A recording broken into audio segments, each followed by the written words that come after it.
in New York. Pirates had a travel day yesterday, arrived in San Diego last evening, and they get ready to take on the Padres at Petco Park. Greg Brown, Bob Walk, along with Robbie Ince-Mikowski. And tonight, the Pirates have Joe Musgrove on the hill. You might have been watching the pregame. A lot of talk about the fact that this guy grew up about 16 miles northeast of this ballpark, and he makes a big start tonight for him and for the Pirates. It is a big start for both him and the Pirates, as you say.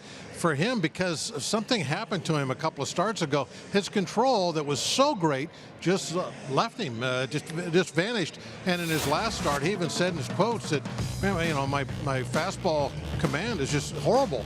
And I think the stats right there reflect that. You see the walks per 9 innings. It's not just these walking people, it's his missing his spots, getting behind in the count and throwing balls down the middle has really hurt him of late. He needs to get back to that good command of not only his slider, his changeup, the fastball, everything. Live out on those edges tonight. They really need him to take a big step because the Pirates today officially place Chad Kuhl on the disabled list with a right forearm strain. He was pulled after 4 innings in New York on Tuesday. Our Allegheny Health Network injury update. Kuhl on the DL. Max Moroff, the utility man, the switch hitter, returns to the major leagues after spending some time at AAA Indianapolis. When we come back, we're going to talk about a couple of guys that look like they are heating up. We're talking about Josh Bell and Gregory Polanco. Pirates and Padres, more to come from San Diego next.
the rest of the offense. And, well, you look at what Josh Bell and Gregory Polanco have done. Now, Bell, the long ball still not there yet, but Polanco looks like he's starting to drive the ball much more. Yeah, yes, he is.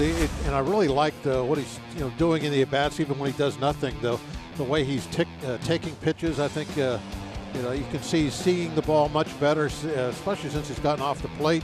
And it's all about run production with these two guys. That's what we're looking for from them. I like the 10 RBIs from Polanco to this point, and of course the OPS up over 1,000.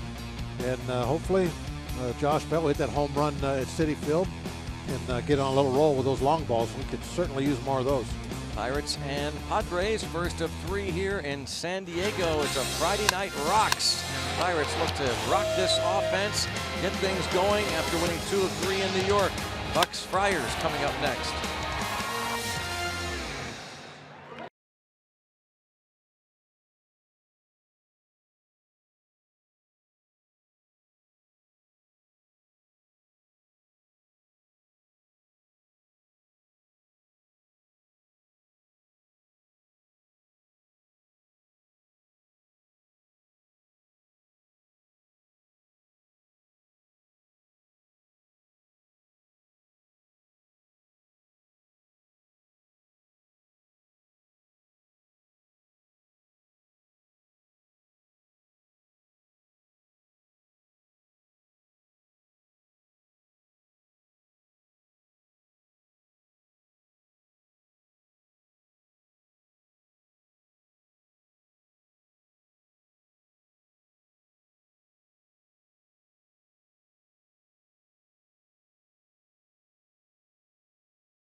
Friday Night Rocks, brought to you by Iron City Beer. Pittsburgh is built with iron and wine and spirit, as you heard and saw.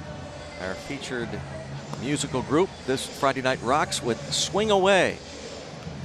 And Eric Lauer, the rookie, making his 13th appearance with a bunch of Bucco fans again on hand here on the West Coast. As the Pirates get ready for the first of 3 with San Diego, the RAV4 starting lineup. Starling Marte will be followed by Josh Bell and Josh Harrison. David Freese once again hitting cleanup against the lefty with Elias Diaz behind the plate. Corey Dickerson is in left. Gregory Polanco is 5 for 10 his last 3 games with a pair of homers. Jordy Mercer at short, Joe Musgrove. You see that outfield rotation, meaning Austin Meadows not starting tonight against this starter, Eric Lauer. There you see Lauer's numbers on the year. Still need a lot of work. ERA up over 5. Opponent batting average at 315. A lot of fastballs from him. Not really a hard thrower at all. And he will be trying to also throw cutters, kind of run them in on the right-handers like Marte. We saw Eric Lauer in May when the Padres came to town and took 3 of 4 against Pittsburgh. Angel Hernandez behind the plate. The only game we won was Lauer's. Yep, that's right. 65 degrees at game time here in San Diego, and lifted to center. And Manuel Margot barely has to move, so quickly 1 out. We'll check out the San Diego Padres defensively as Marte flies out to Margot. The infield includes former Phillies shortstop Freddie Galvis. Defense brought to you by Honda. Corey Spangenberg is his double play partner. Christian Villanueva, Eric Hosmer on the corners. Will Myers and Travis Jankowski flank Margot, and Austin Hedges does the catching. There is Gold Glove first baseman in his first year with San Diego, Eric Hosmer.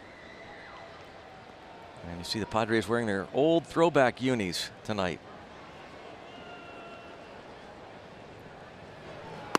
Josh Bell batting right-handed, hitting second in the lineup for the 3rd time in the last 4 games.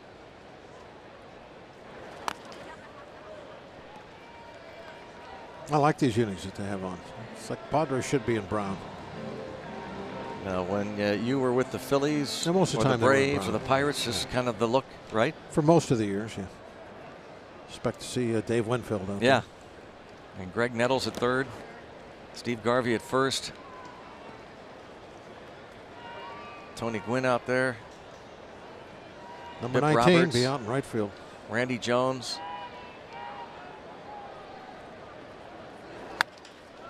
In the air to center, and a base hit for Josh Bell. I think he threw that cutter in on his hands, but Josh was able to just kind of muscle it out. He got it in where he wanted it. But Bell's strong enough to just kind of fight this to the outfield. Look at him tuck those hands in.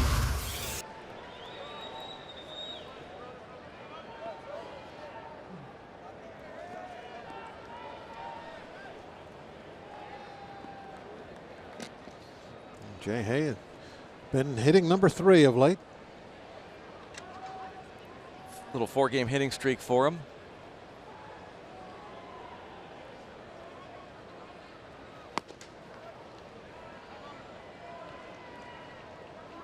Jay Hay 3 out of 14 on the road trip. Has had a lot of success here in what most would call a pitcher's ballpark. But over his last dozen games here at Petco, hitting .333. Pirates really owe the Padres big time, because the Bucks were rolling when they were hosting those Padres back on May the 17th. They were flying high at that point. Yeah, they beat the Padres that first game. As Bob said, Eric Lauer started against Chad Kuhl. They won it 5-4. And here in shallow right center field, ball going to drop. Margot tries to decoy Josh Bell. A good throw maybe gets him, but doesn't. And now Josh Harrison goes in hard to second. A grimace there. Let's hope he's okay. Jay Hay always on the move. Sees the throw from Margot well off the mark. Second and third with 1 away. Kind of a tough throw for Margot. He's kind of going away from the bag. It ended up being ill-advised because it allows Jay Hay to get into scoring position himself. You see he came off the bag, but he's got his left hand on there. So now it's going to be awful difficult for him. He's almost falling backwards, trying to throw the ball all the way to third. So his odds of throwing out Bell were not very good right there. Did the Pirates a nice favor. Long throw. Jay Hay watching that takes advantage. Golden opportunity for David Freese. Remember, it was Freese who helped win the game. The Pirates rallied on Wednesday night. Yeah, little plays like that can mean all the difference in the world when it comes to winning, losing these ball games. We get a base hit now and end up driving in 2 instead of 1. And this will score one, or should anyway. And wow, Hedges couldn't get a handle on it. For a moment, with Bell about halfway down the line, I thought, not so fast. Maybe they might have a play at the plate, but look at the guy. He whiffed. Look at the guy behind the fence there. Shaking his head. That pretty much tells the story, right? That's going to be a pass ball against Austin Hedges to allow Bell to score. Bell does a little bit of the curly shuffle before. Yeah, he didn't see it right away. That's why he was kind of out in no man's land for a little bit. Infield in now. Boy, now David Freese with a fly ball with any depth or ground ball through the infield. Boy, look how they pinch him defensively too. They have Freddie Galvis and Christian Villanueva can almost shake hands. Look how close the left side of the infield. Third baseman, shortstop. That's something else right there. Why not put three of them over there? Why not, really? Look at that. Well, here's the thing, too, Greg. If there was two outs, they'd have three over there. Yeah. That is true. I wonder what the feeling is on that. What's the difference?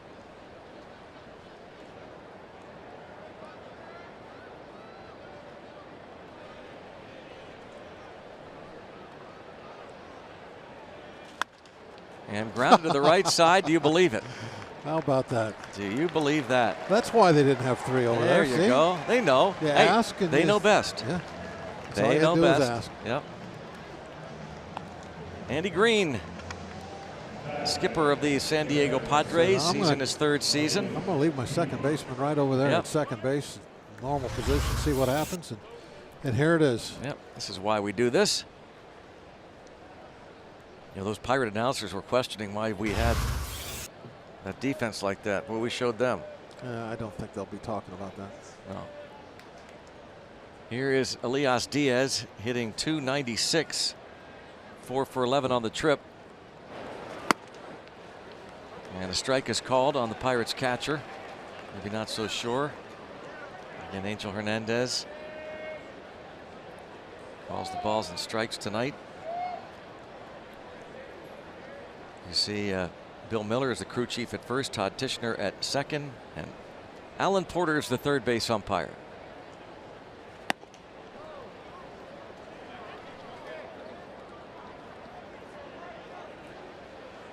Now Diaz, who also played a role in the comeback win. He started that ninth inning rally with a base hit. Pirates, remember, were trailing 3-0 going into the eighth inning in New York. Scored a run in the eighth and then 4 in the ninth and beat the Mets 5-3 to take that series. Hit toward right center. Margot on the move, and the right fielder Jankowski calls him off to make the catch. So the Pirates settle for one. An unearned run against Eric Lauer.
Joe Musgrove comes back home and for the first time in his big league career pitches in his hometown. Dad on hand, a lot of family members. Dad Mark, that's his grandma Corey. And they are watching very closely to see Joe Musgrove against this Padres lineup. Travis Jankowski last 6 games hitting at a .438 clip. Manuel Margot is in center with Eric Hosmer at first. Will Myers the cleanup man. It's Corey Spangenberg followed by Christian Villanueva and Freddie Galvis, Austin Hedges, and the pitcher Lauer.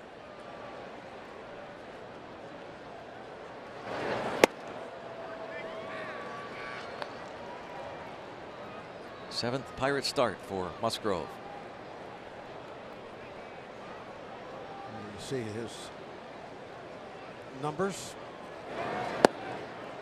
We will be watching the command.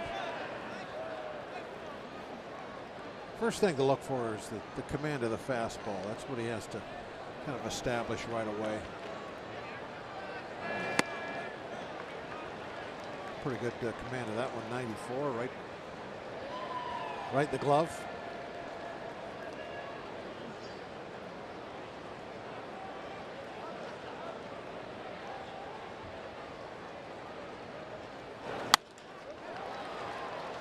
And Jordan Mercer will throw out the speedy Jankowski. Even though that was a one hopper, Jordy knew that he didn't have time. Musgrove gets the first out in the bottom of the first. David Freese is starting at third base next to Mercer. Josh is on the right, Harrison and Bell. Corey Dickerson starting Marte, Gregory Polanco on the outfield left to right. Elias Diaz catches Musgrove.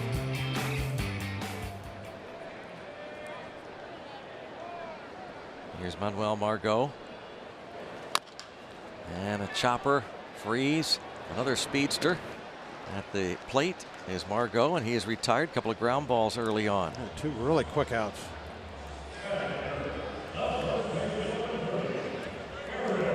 Musgrove talked about it in the open. His last couple of starts have been really rough. Last time out against the Diamondbacks went just 4 innings, 5 runs, 7 hits. And 2 starts back against the Reds, 4 1/3, 6 runs, 8 hits. Those 2 starts came after that crazy game in Phoenix where he was just cruising against the Diamondbacks. Had the shutout going and then all heck broke loose.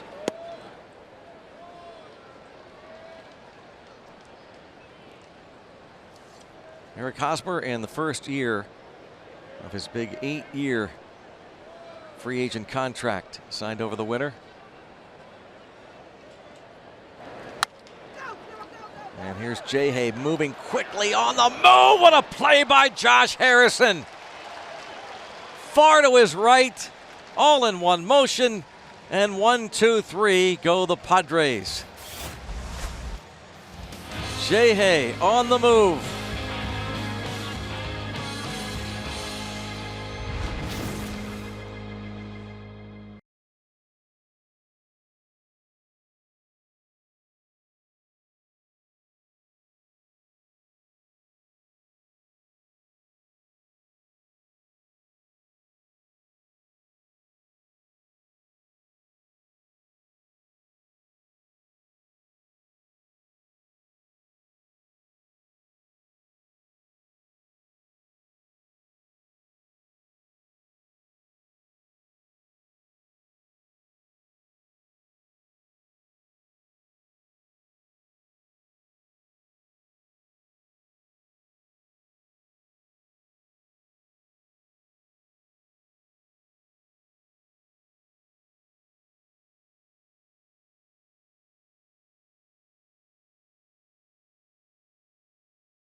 Head to the second, and Corey Dickerson leads things off against Eric Lauer. Dickerson was 3 for 8 in the series against the Mets.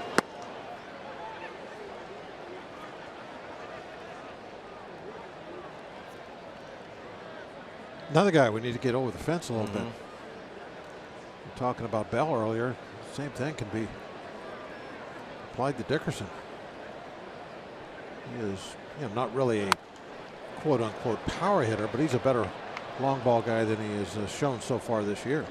Last home run May the 4th in Milwaukee. That's a long drought. Longest of his career, right? Yeah, well, longest certainly RBI-less streak of his career. With 19 games without driving in a run. Dickerson spent his first parts of 3 seasons in the big leagues playing for the Colorado Rockies in the National League West. So he's familiar with Padres pitching. Career .296 average versus San Diego.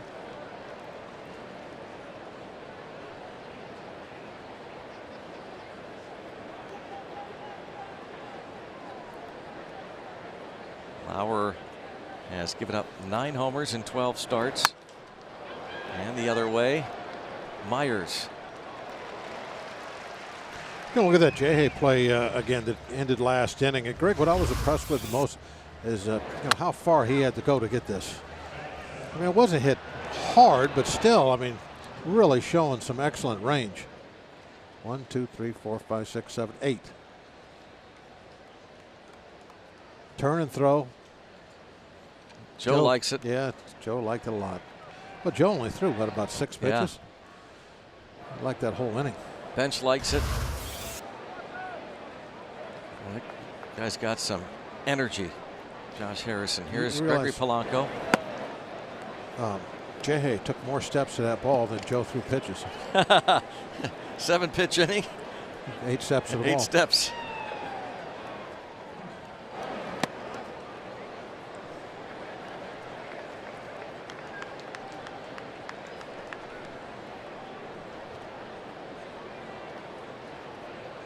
Ball to strike, and Polanco, why not? Look at that.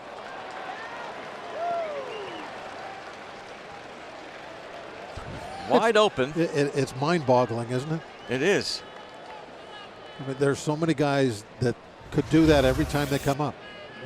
Look at that, and Bob, you've talked about this so many times. These guys, Square around. You don't have to run out of the box. You know, just do what he just did. Yeah, Square around. You're not going to fool it. There's nobody there to fool. Just square around, bunt it firm down that direction, and then jog on down the first. Because it's like a free hit.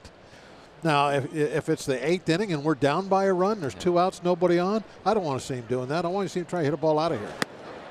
But right now, perfect. Get on base. Get something going. But let's save that for future reference, that clip. I've been asked several times, do we need a rule? Do we need a rule? Do we need a rule? No, you need the players to put it into it. And that would do it.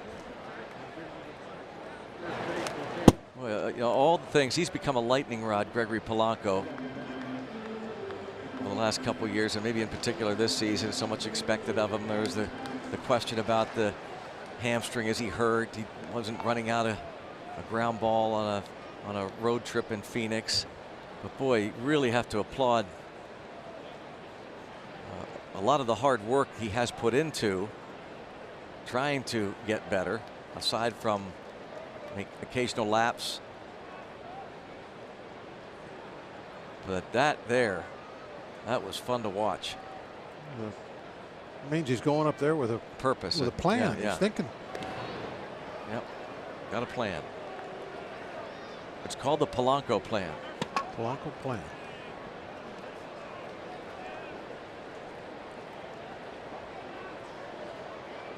Now Hosmer Hosmer is watching for Lauer's pickoffs, as Polanco should be as well, because Eric Lauer, the rookie, leads the major leagues in pickoffs, 7 of them. Kamara Barte might be reminding Polanco of that. Well, Polanco has been taking a one-step, maybe a two-step lead.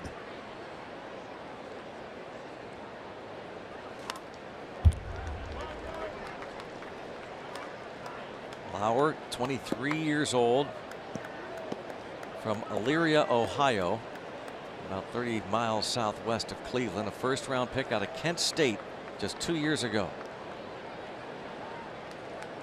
Polanco a bunt single with one out.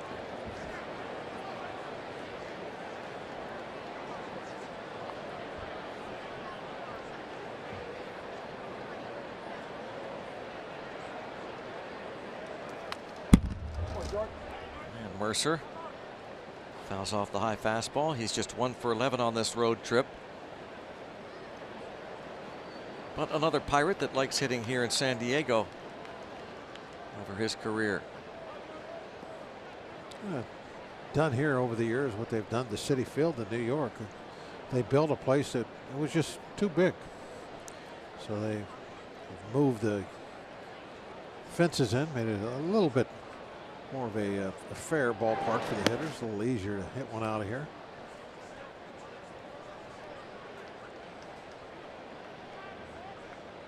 When they first built this ballpark, I don't think anybody really that was a hitter really liked it. Who was the hitter when we were here after first open? Hit a ball that he thought he crushed out of here, and he on his way back to the dugout he. Uh-oh. Well, there you have it.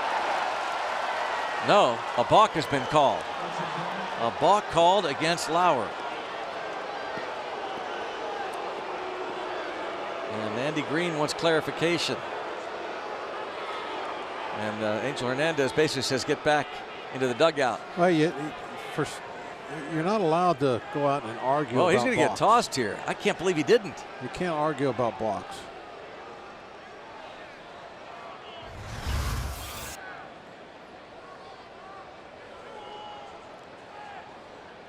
To be honest with you, I didn't see it. Well, Angel Hernandez is the one that called it, not the first base umpire. And like Green was wondering about that. Bill Miller did not call it. Now there's an imaginary line that goes from the rubber right to the halfway spot, which is where that what do they call it, the 45-foot line? Yeah. You can see where it begins over on the first base line. Well, after the balk, he strikes out Mercer. And you're not allowed to cross that line with your foot. If you go to the home side of that line, it's a balk. If you go to the first base side, it's not.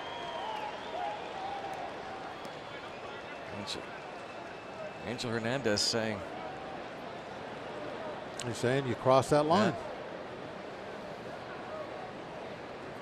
Now there, you know, you can see the 45-foot line over there. Now, just in your mind, you draw a line with his back foot to that line, and you have to guess on whether you stepped over it or not, or he stepped over it or not. Years and years ago, in fact, it was before I started playing, they experimented one spring training with actually drawing a line. Really? A chalk line on that side of the mound. Really? And Musgrove toward the shortstop, and he is going to be retired, hustling down that line. Galvis throws him out. Polanco stranded. Pirates lead 1-0.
Petco Park. I'm Robbie. It's Mikowski. Well, I posed the question to Joe Musgrove. If I would have talked to 10-year-old Joe Musgrove and told him that, hey, one day you'd be a big leaguer, pitch into your hometown, what would have come to your mind? Oh, it's incredible. It's something that I grew up wanting. It was always my dream to play, and anyone I think would dream about playing in their own ballpark. And whether it's for the hometown team or against the hometown team, it's a chance to pitch in your home ballpark and in a place that you have so many great memories, and a place that helped you kind of build your dream of becoming a baseball player. It adds so much more into the game that makes it that much more special. And what's pretty unique about this, Greg and Bob, is tonight is actually the second time he started a game at Petco Park. It was 2 years ago for the 2016 MLB Futures game, where he opened the game, pitched a scoreless first inning for Team USA. And how about this? One of the players he faced in that Futures game was Manny Margot, who he retired in that first inning tonight. To me, Robbie, that really stood out. It was only 2 years ago, less than 2 years ago, that he pitched in the All-Star Futures game. Just tells you how young and inexperienced he is in the major leagues. Oh, it tells you how talented he is, too. Yeah, but this is not a grizzled veteran. Yeah, it's just getting started. Yeah. Just starting out on his career right now. Many years ahead of him.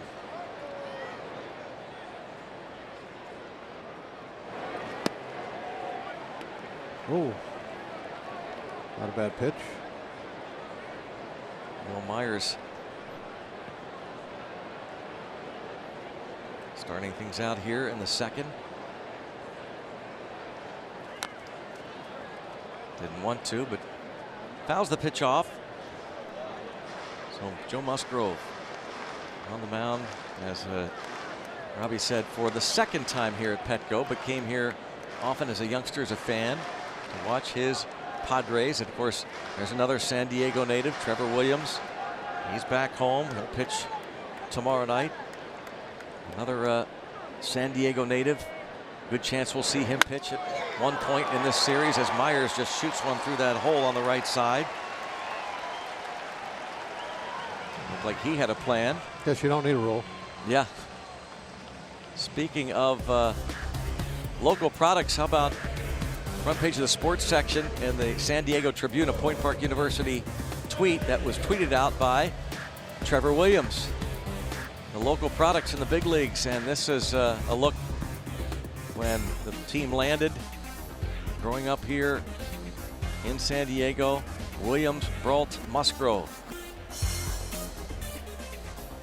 Back home, Musgrove and Brault actually went to the same high school, Grossmont High School. And there goes the runner. Diaz guns it towards second base, but Will Myers has his second steal. Were you surprised that it was that close, Rick? I was, because I thought he got a great jump. Yeah, I think they tremendous didn't think they drop. had a prayer. I thought that maybe they wouldn't even throw it. And see how close it was. And there's the throw. Maybe we'll take a look at how close it turned out to be.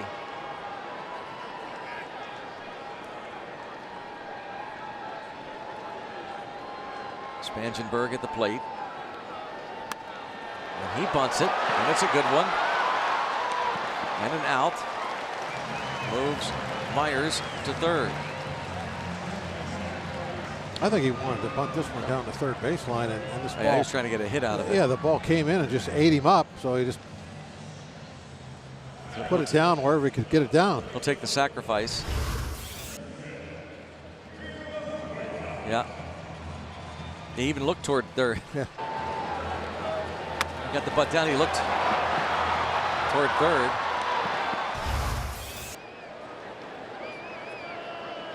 Christian Villanueva now. The runner at third in the infield in. What a rookie season for Villanueva, leading all rookies with 16 homers and tied for first with 38 RBIs among rookies. This ball's popped up though, and who wants it? Harrison calls it for it, makes the catch, and Myers will have to hold, and a big second out for Musgrove. Yeah, real big. Kind of got away with one there too. That It was a center pitch. I mean, right down the middle. I don't have Villanueva talking to himself a little bit. He got a great pitch to hit with that runner at third and just popped it straight up.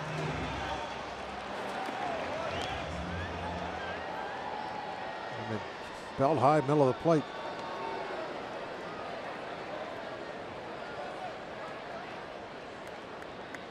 Myers has to hold at third. Polanco yelling at him there to throw it.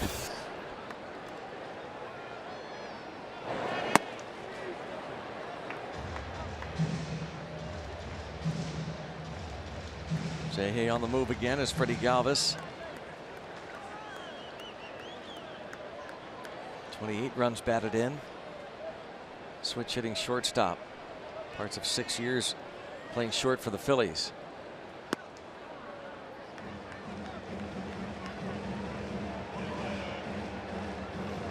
Two and 0.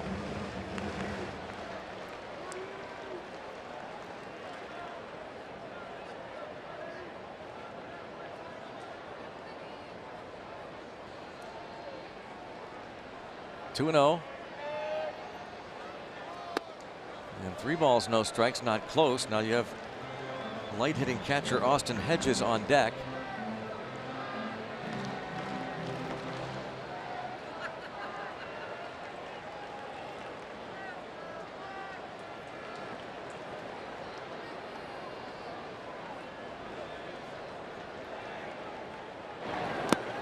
And looked like they no intent of throwing him anything close to the strike zone there. Here's that play, by the way, at second base. We're talking about with Will Myers stealing second. Bob and I both surprised, our Allegheny Health Network Supermo, surprised it was this close. The hand just hitting the bag before the tag. Nice little pick the two by Jordy. Yeah. He is so underrated in a lot of little things like that. That's another thing he does very well, is take awkward throws and get tags down real quick on them. Elias really showed off that arm on that one. After Myers got that great jump for it to be that close. And now here is Hedges, the Padres catcher.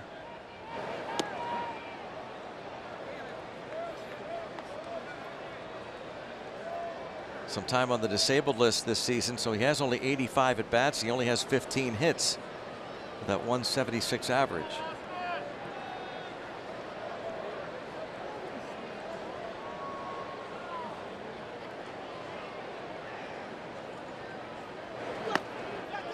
Check. Oh, get a call there from Bill Miller.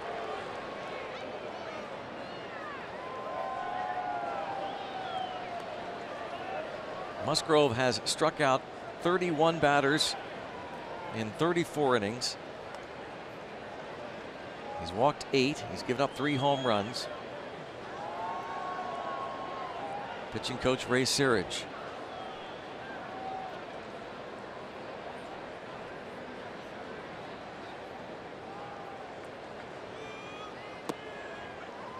Oh, wow. Cow. Really? I mean, and this ball's coming down. So, I mean, it's coming through the strike zone, isn't it? Yeah.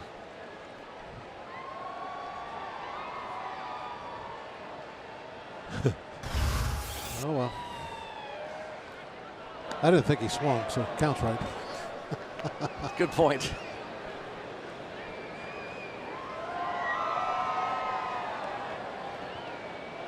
Hedges at the plate with the pitcher Lauer on deck. Myers started the inning with that base hit through the right side of the infield. Stole second, bunted to third, stayed there on the pop-up. And concerned with Galvis, who has stolen 3 in 7 attempts. But they've got 2 strikes on the batter here with 2 outs. Yeah, don't spend a lot of time holding runners on, and then you got Hedges up there with 15 hits on the year. Put a 1-2 count on. Focus on him. He's the guy that's going to end the inning for you. And they do get him the strikeout, and Elias Diaz will tag him.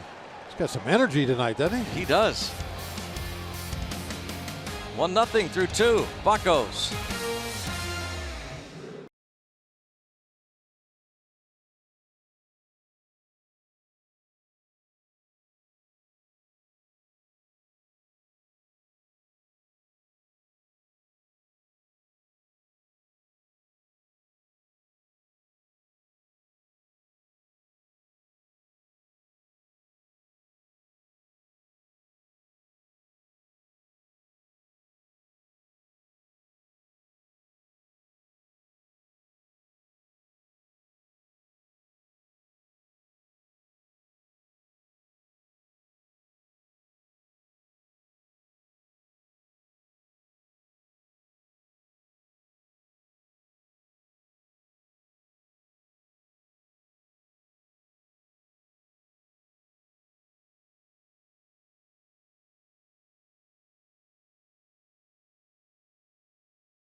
By T-Mobile.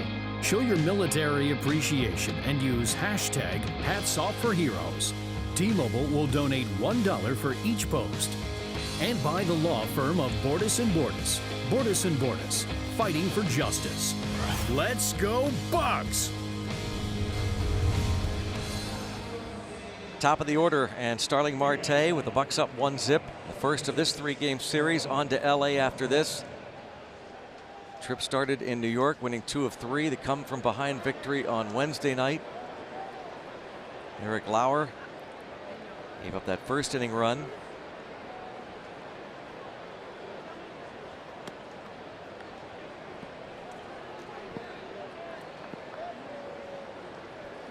San Diego, Bucco fans everywhere.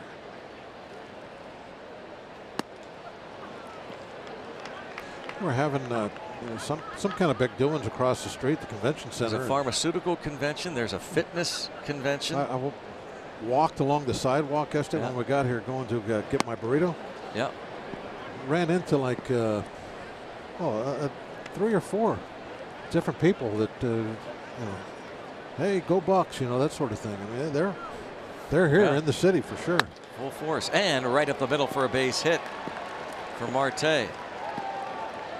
This could be one of the most famous burritos consumed all time, by the way. It's gotten some traction. Carnitas from the pregame. Excellent. I heard you talking burrito. about it. Yep. It was very good. Lots of hot sauce. The Bucco burrito. I had to walk all the way down to what is this, Seaport Village? Yeah. That little place you ordered through the window. Yep. It was delicious.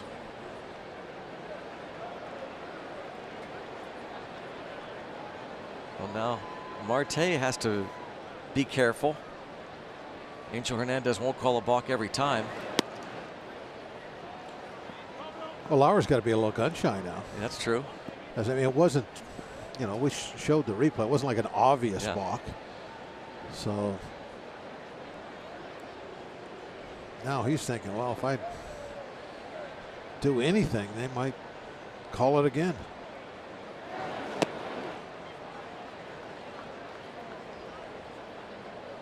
But here's another thing too about this situation here. He's pretty slow to the plate with that leg kick, so Marte will steal it easy. So he might as well go ahead and push the envelope a little bit. See, he stepped right where he did last time. Now, look at Angel's watching. I'll tell you, well, he's stepping out.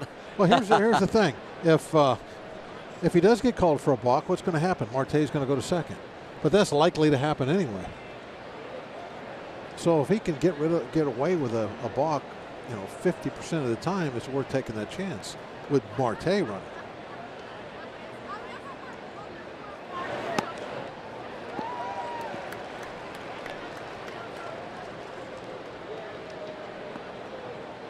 Bell with a base hit to center, and he scored the first run. I mean, there's no, it's an imaginary line that's coming down. Oh yeah, you were saying yeah, off the in mound. that first inning, you were telling us that in spring training one This was before I was a player.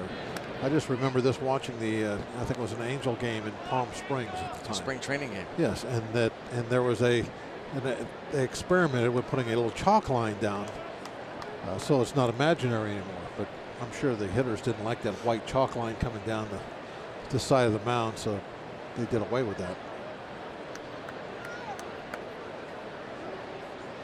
There goes Marte. Look at the jump he has. And it's into center field. Look at him pop up and head to third immediately. See, he would have been better off balking. Yeah, that is true. See, that's why you take the risk, because what if you get away with it and you pick him off?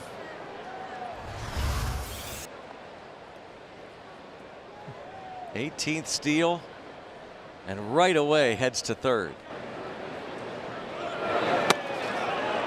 Watch the throw. You know what they needed right there? Jordy Mercer. Yeah. E2, Hedges charged with the error.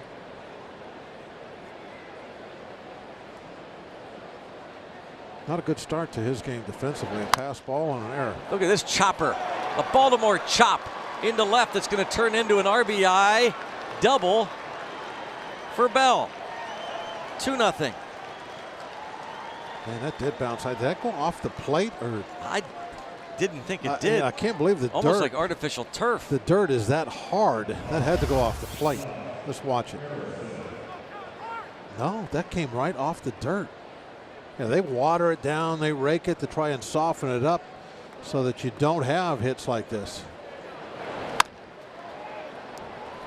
Boy, Bell must just have some tremendous exit velocity to get that ball to bounce that high off that watered down front of the plate area. Now Harrison. RBI double for Bell.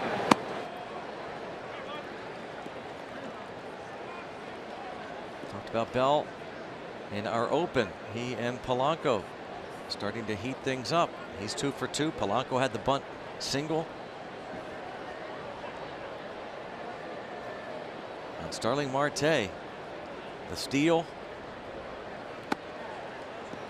And nobody out. Great opportunity to add on. Get Bell to third. Even if you make an out, get him to third.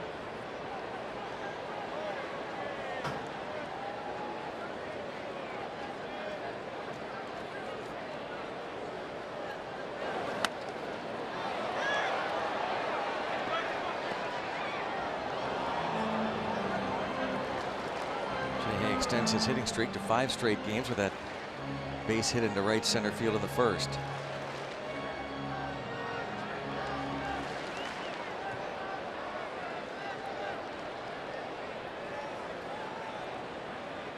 He can be very streaky, Jay Hay.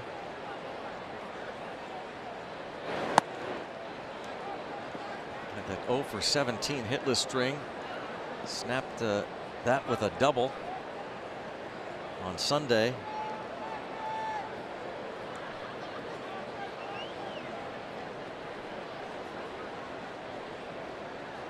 So now hits safely in 5 straight games. And time called.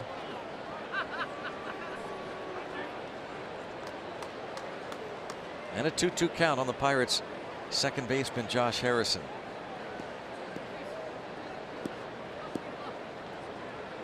A couple of Ohio natives here. Eric Lauer, not too far from Cleveland, and Cincinnati's Josh Harrison. And into right center field for another hit. Cora will hold Bell. With Jankowski getting to it quickly, it's first and third. That was a great example of committing to going the other way to get the runner over, and just because you do that, you're not sacrificing yourself. You're still trying to get a base hit. And he accomplished it, to hit the ball the other way, but hit a line drive over there. Nice. Nobody out, no reason to take any chances, so Cora got the stop sign up for Bell.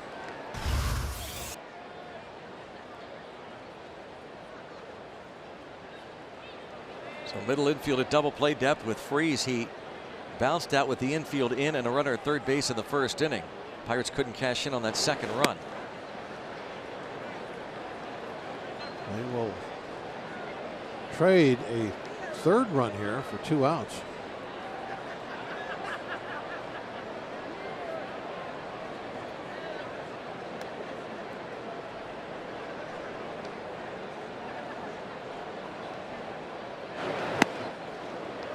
Chasing there.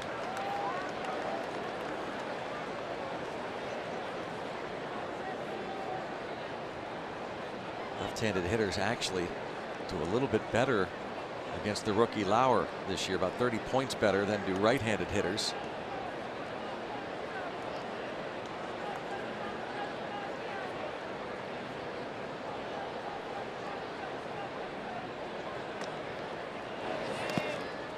And a block there by Austin Hedges. Nice defensive play. Keep everybody in place.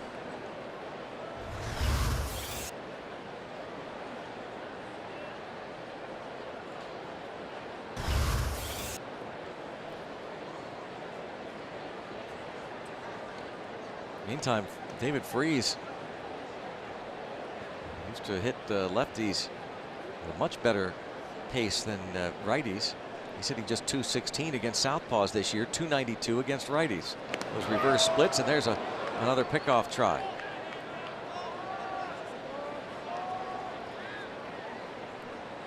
He's watching.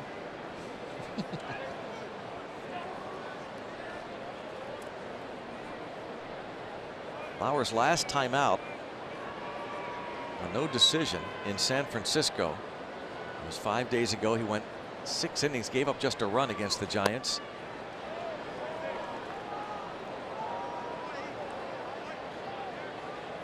April and May combined a .767 ERA for Eric Lauer. In June, over his last 5 outings, an earned run average of .228.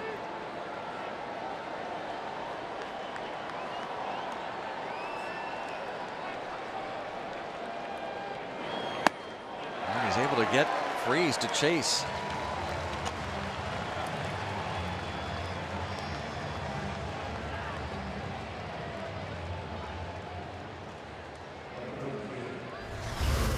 They went for a strikeout pitch upstairs.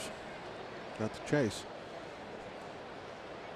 Just because the Padres as a team wanted to give up a run to get 2 outs, Lauer might not want to. He's already given up 2. In his mind, he's thinking, especially once he got the 2 strikes, so he wanted a strikeout. He didn't want a double play ball. Diaz. Oh, nice stop by Galvis. He goes the glove, and safe at second base. Bell scores. They don't get an out. He turned this into from a double play into nothing. I mean, off the bat, it's a little jam shot. And instead of going conventional. Oh, if he just takes the ball out of his glove and backhands it over there. He wanted the highlight. They're going to go. I mean, the ball is deep inside to Diaz. So he's not getting a good break out of the box at all. Getting terrible break. Pirates lead it 3-0. Galvis cost his team at least 1 run here. Allegheny Health Network Supermo look. Really put Spangenberg in a bind. E6.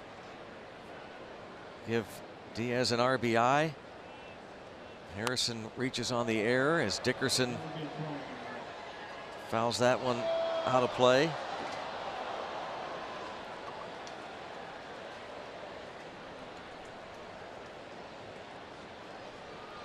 Ill-advised play there by Freddie Galvis.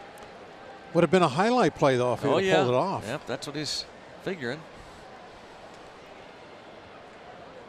See, if you take that ball out of your glove and just give you a little backhand flip to second baseman, you're not going to be on any highlights with that.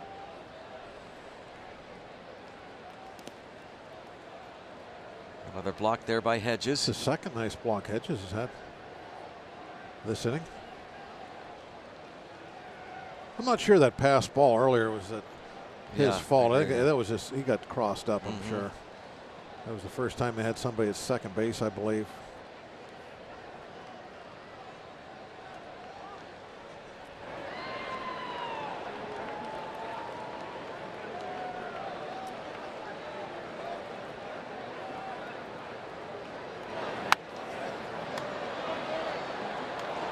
Right there for Dickerson, fouls that one away. But Jay was thinking about maybe going to third, taking a nice aggressive secondary lead. One out. He wants to create some havoc. Yep.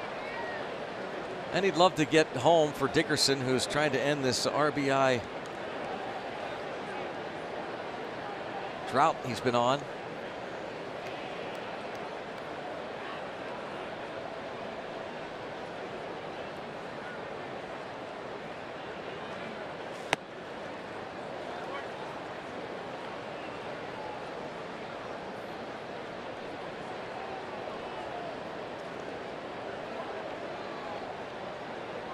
Polanco, the bunt single, his first time up last inning.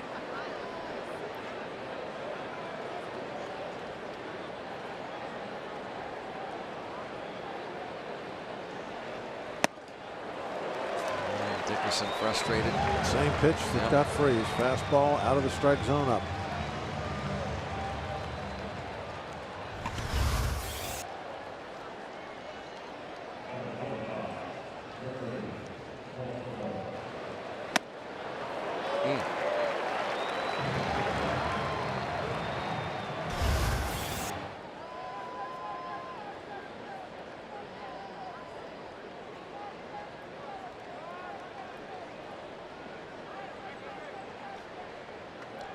No bunting this time. Nope.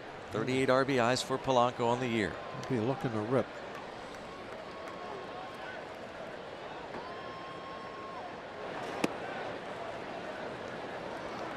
He's been seeing his fair share of lefties, and the batting average has been coming up recently against left-handed pitching.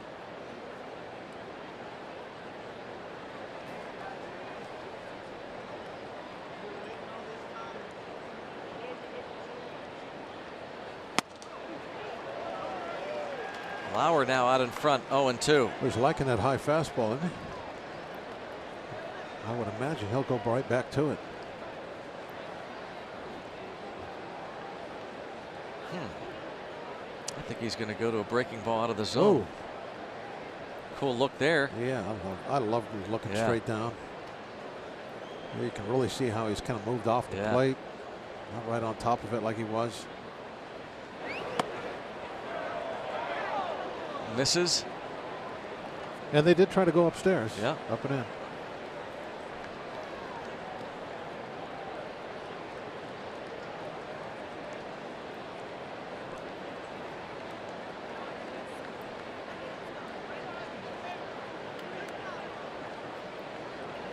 He didn't chase that time.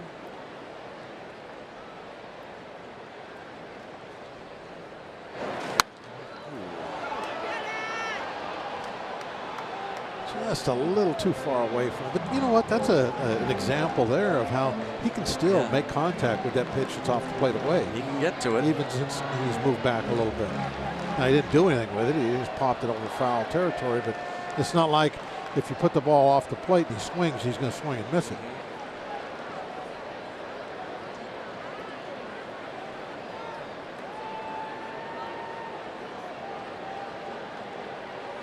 Come on, Gregory.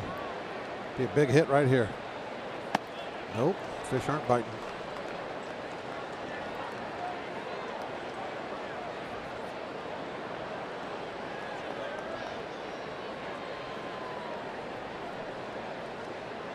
Jordy Mercer would be the 8th man to hit in the inning if Polanco reaches.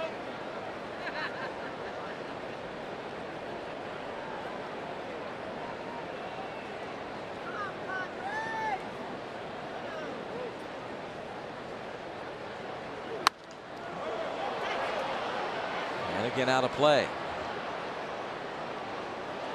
As Polanco battles this lefty, Eric Lauer. He's waiting a little bit, you know. He doesn't want to get fooled on something off speed. So he's not out there charging to hit a fastball.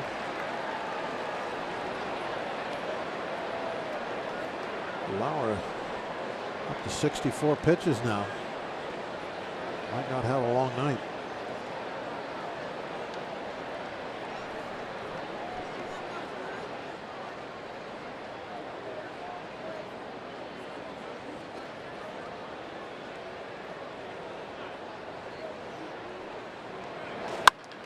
Oh, ripped into right field. And that will scoot toward the wall. Harrison scores. Cora waving home Diaz. He will score. Polanco into third and is out there for now. Regardless, the Pirates score 2 more and lead 5-0, and Polanco's either at third with 2 outs or we're headed to the bottom of the third.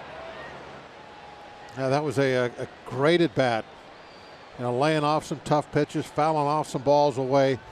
Finally got one in the middle part and just ripped it down into the corner. That's a bang play, obviously, for them to be taking as much time as they are, deciding whether they want to challenge or not.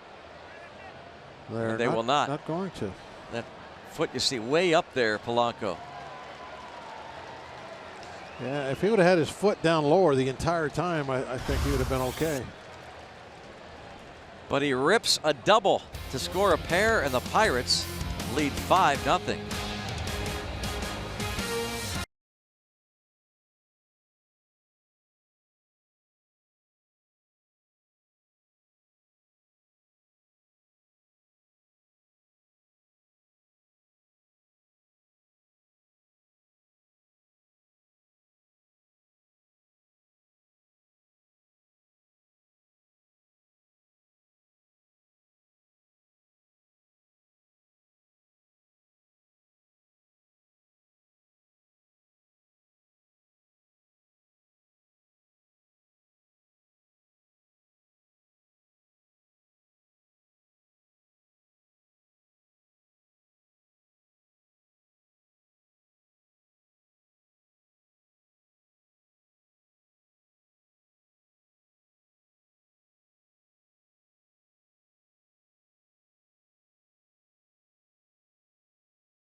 A great at bat for Polanco against Lauer to rip that double to right. 5-0. And here is the pitcher, Eric Lauer, leading things off. First pitch from Musgrove, a strike. 2 for 15 for this rookie.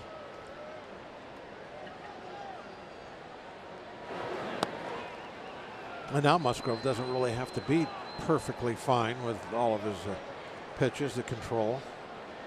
A nice cushion to work with. As long as they don't have any base runners, he can go for the heart of the plate occasionally. Like right there. Of course, pitcher's hitting, but not a fair test.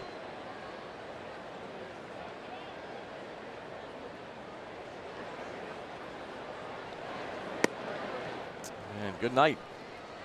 2 balls in the middle of the strike zone. Both taken for strikes.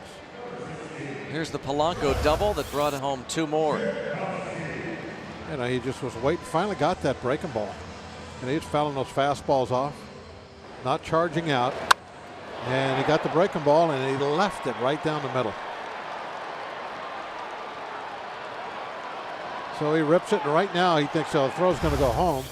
So he went on, took off to third base. And even though he got thrown out, Greg, I think he may have just slid a little early because he started slowing down. You can see, look, his right knee's already stopped. If he would have kept sliding into the bag, then he would have beat the throw easily.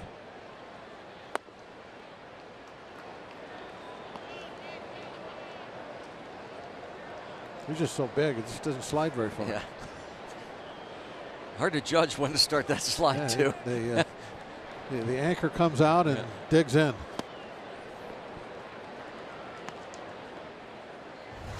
Here's a look. He's looking over his shoulder. Now, see where he just maybe 6 inches. A little bit later, he's in there. That is foul. Passed first by Jankowski. Nice backhand play.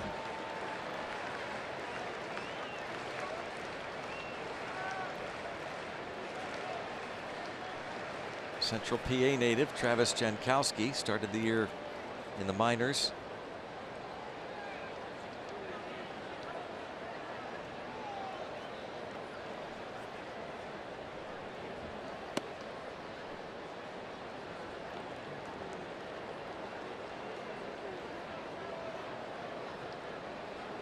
And a full count. Musgrove walked Freddie Galvis on 4 pitches in the second, almost looked to be intentional.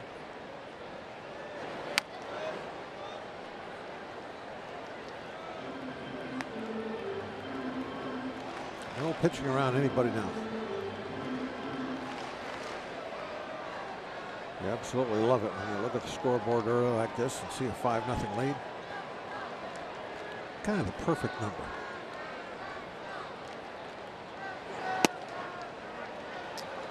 Walks him with 1 out.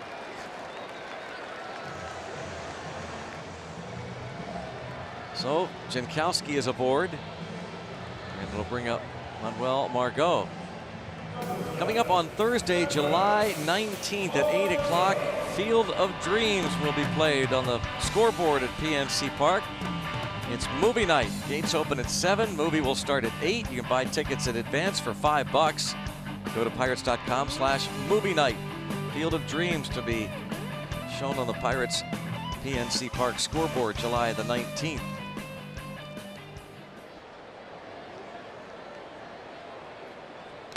It'll be just the end of the All-Star break. Pirates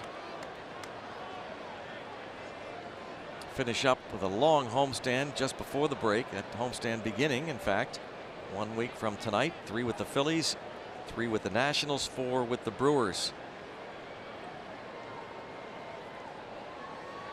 Got a doubleheader coming up with those Brewers.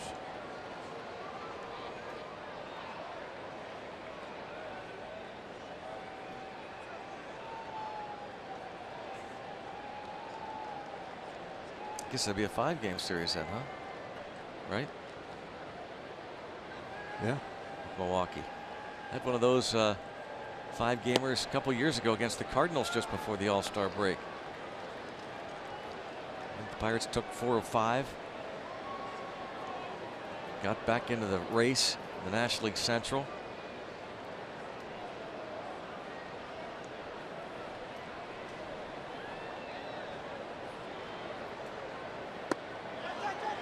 Did he go? Not this time.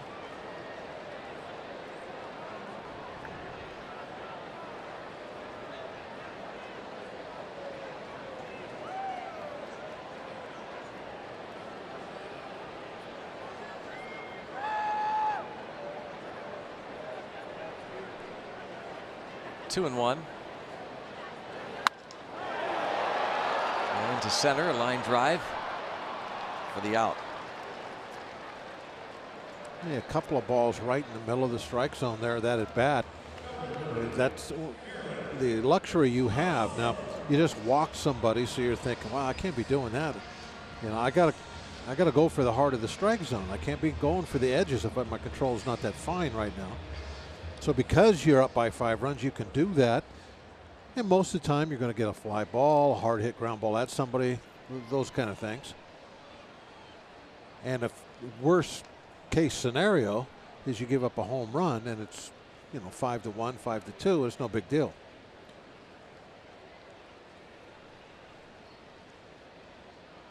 You definitely have a little different mindset when you have a nice lead out there as far as throwing strikes and balls.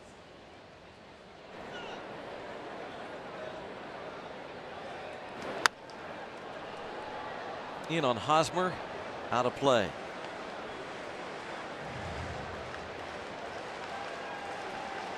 Career .361 hitter against Pittsburgh is Hosmer.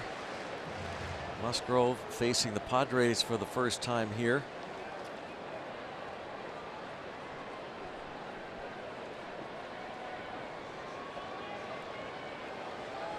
He did pitch in that series at PNC Park in May against the Padres.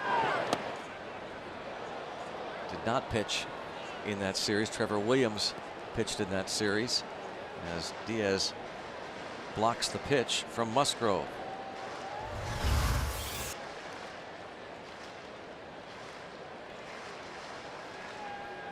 Drops the pitch. Knocked it down with his glove. Yeah. Blocked it with his glove. Wanted to throw. He loves to show up that arm.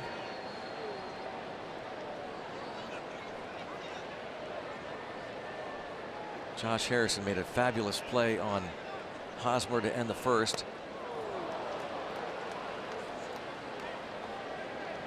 And you can see fold badly on the Musgrove changeup. Way out in front.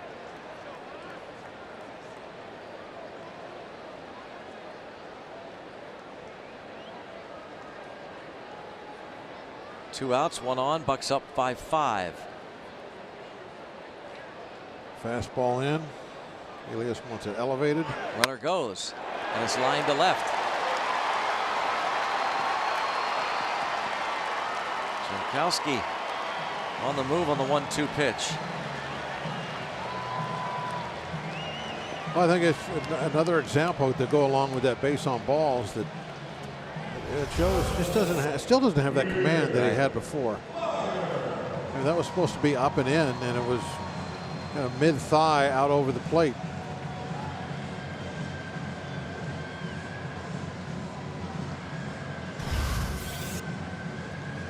Yeah, Dickerson deciding to throw that ball into second base just to make sure that Hosmer doesn't take any liberties and stays at first. Smart move.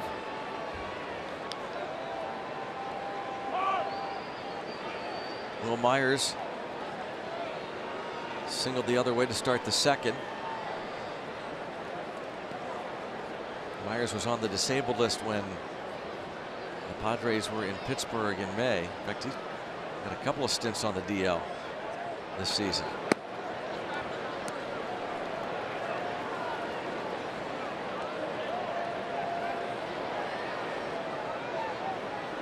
Joe Musgrove started this year on the disabled list himself.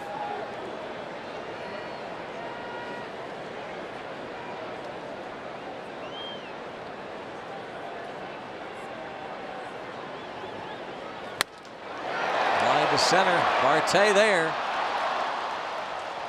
Well, the line drive outs to center field in the third. 5-0.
Time for the Toyota all-wheel drive RAV4th inning. Toyota, what drives you? It is Friday Night Rocks, featuring Pittsburgh bands, and Angel Hernandez, while we were away, tossed Andy Green. We thought he wanted to toss him earlier when Green questioned that balk call. Charged to Lauer in the second. He let Green go a little bit, but Green must have been barking between innings, and Angel Hernandez had enough, so Green is gone. Mark McGuire is the bench coach, and he'll take over now. There's Big Mac. Still big.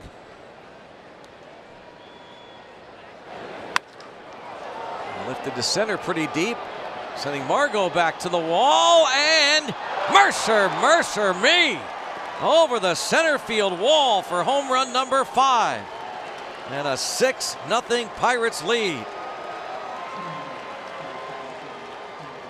Told you he's loved hitting here. 362 average for his career here.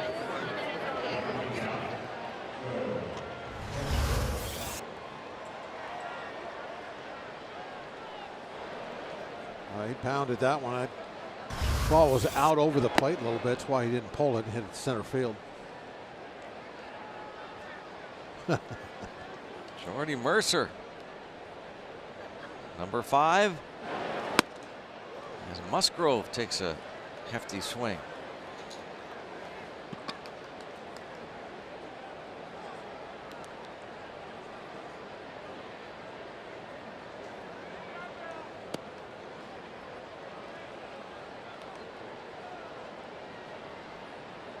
Like after you get in there, like where he's at right now,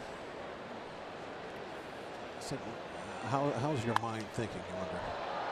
Like how long do you like sit there and say, yeah, I just hit a home run? How long can you savor it? In other words, yeah, I mean, you know, even for the home run hitters, I mean, it's got to be a pretty good thrill to hit a ball out. Yeah. Be able to walk around, jog around those bases. Yeah, Musgrove going to drop one into center field. Joe Musgrove with his 3rd hit this season in 11 at-bats. But it made me think of that because he'd already gone through saying high-fiving everybody. It was all over. Now he's just standing there in front of the helmet thing. He's just kind of looking out towards center field. And, you know, he was just kind of savoring it there for a moment.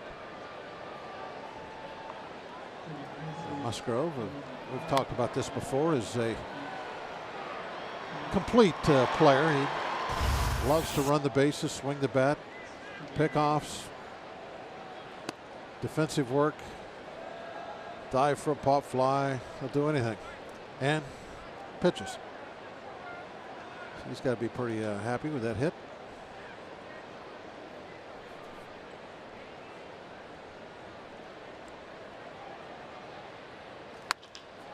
That's just foul. Marte singled to start last inning, stole second,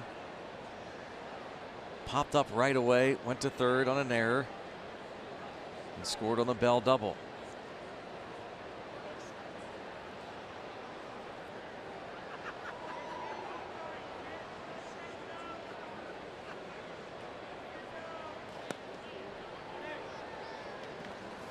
Well, you like what you see from this Pirates offense going back to the 8th inning on Wednesday night.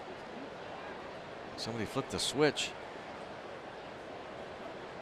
Jeff Branson certainly likes it, the Pirates hitting coach. It's been a very tough offense to figure out this year. And this is toward left for Myers. Because that's what it's been, like a switch going back and forth, off and on. Marte lines out to left for the first out, brings up Josh Bell, who has come to the plate twice, singled and doubled, scored a pair, driven in a run.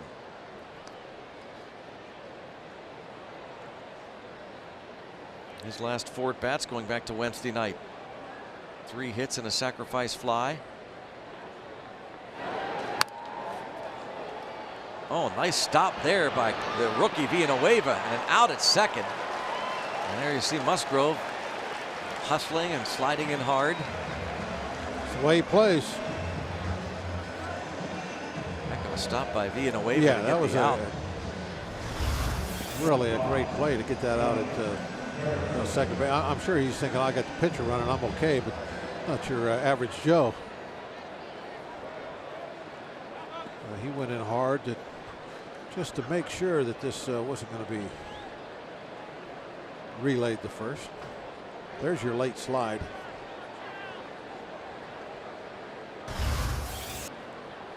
That's the slide that Polanco needed earlier. Yeah.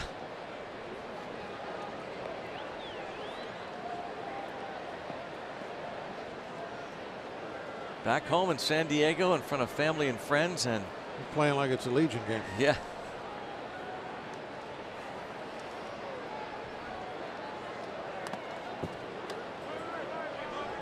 1-1 count. Angel Hernandez just ejected Andy Green between innings. And he takes this one off the mask and almost removes the mask at foul ball. And it cut the ear guard, spun it around on him.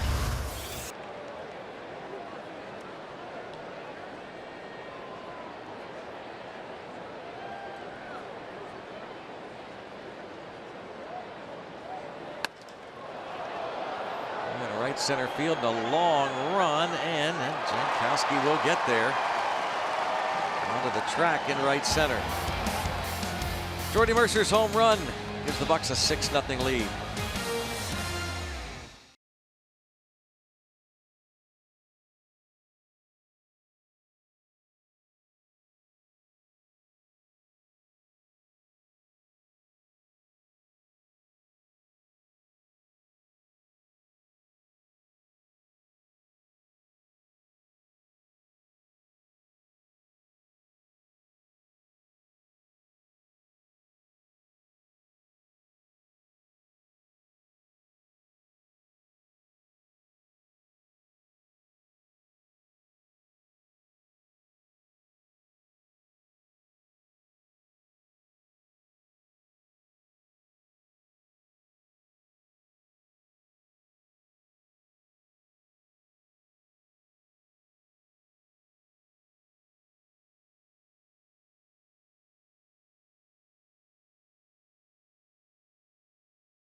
Jordy Mercer's home run over the center field wall. In the top of this fourth inning. Here's Corey Spangenberg.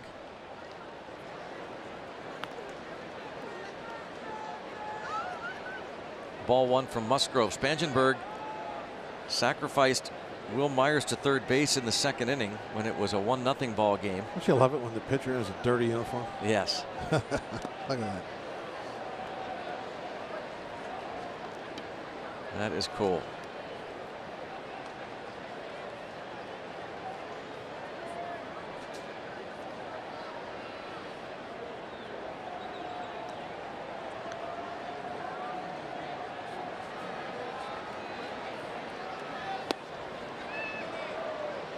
One and two on Spangenberg, second baseman from Clark Summit, Pennsylvania, near the eastern part of the state. A former first-round pick 7 years ago. There's that choking up style, two-strike approach, and rolls it to Mercer.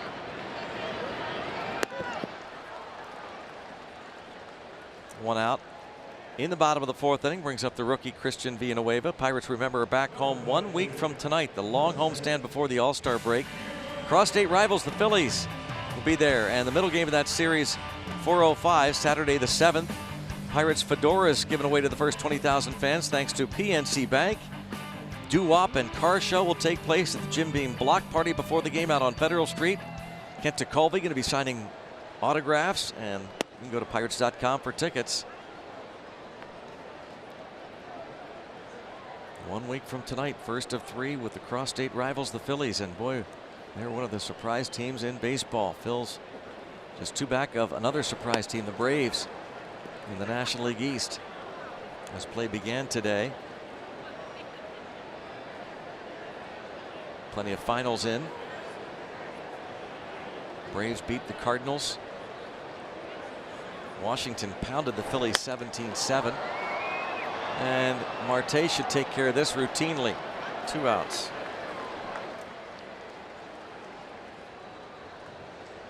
And no problems in this inning. Get guys to swing at his pitches.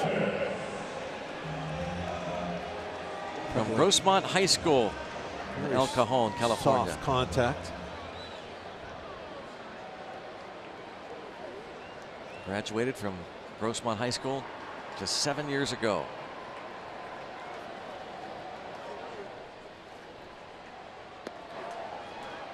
And Freddie Galvis takes ball 1.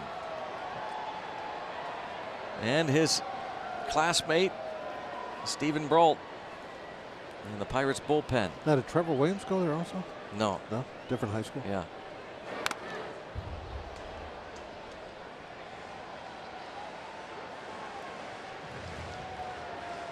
Having some fun there. Yep, there is Stephen Brault. Talking with Tyler Glass now. Another Southern California native. Eating sunflower seeds. So what's it like going back home to pitch for the first time? Is it? I mean, it's very exciting. The thing is, I was talking to the guys on the pregame show about it. It can really get you out of what you're normally doing, but you handle it, and I guess it really shows you that all that stuff you do before game maybe it's not that important. That just got to get out there between the lines, get focused, and get them out. Rosemont High School, the Hilltoppers represented 6-0 Bucks.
Pirates baseball this week had to happen.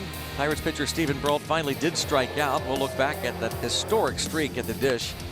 Plus Jason Martin turning some heads in the minor leagues. His red-hot bat earning him praise down on the farm. Those stories and more on Inside Pirates Baseball this week. Debuts tomorrow night at 9 Eastern. UPMC scoreboard 6-0. And grounded sharply to third, but David Freese will be the first out. Little pick on the other end. Villanueva to Hosmer. 1 pitch and 1 out. to start the fifth. David Freese is 0 for 3. He wants to get in on this party against Eric Lauer,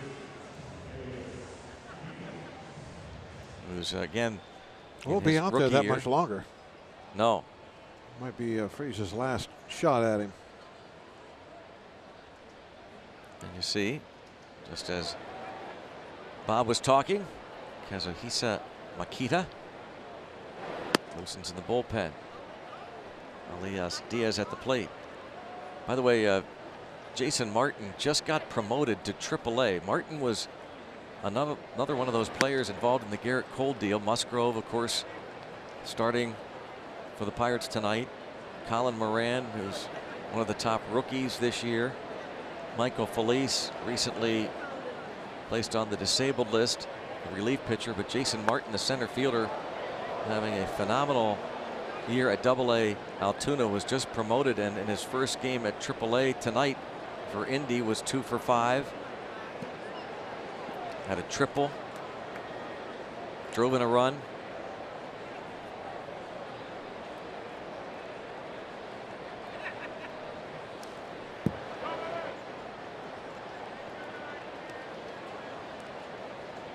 Diaz picked up an RBI in the third.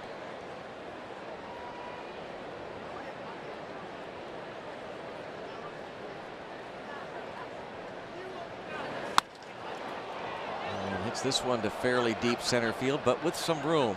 Margot. A lot of spin on that. Came back to dead center. I thought left the bat looked like it was going to be left center.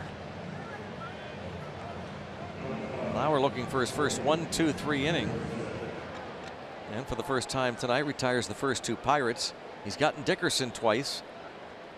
Flying to left in the second, struck out in the third. Dickerson frustrated with himself that he offered it that high fastball out of the zone.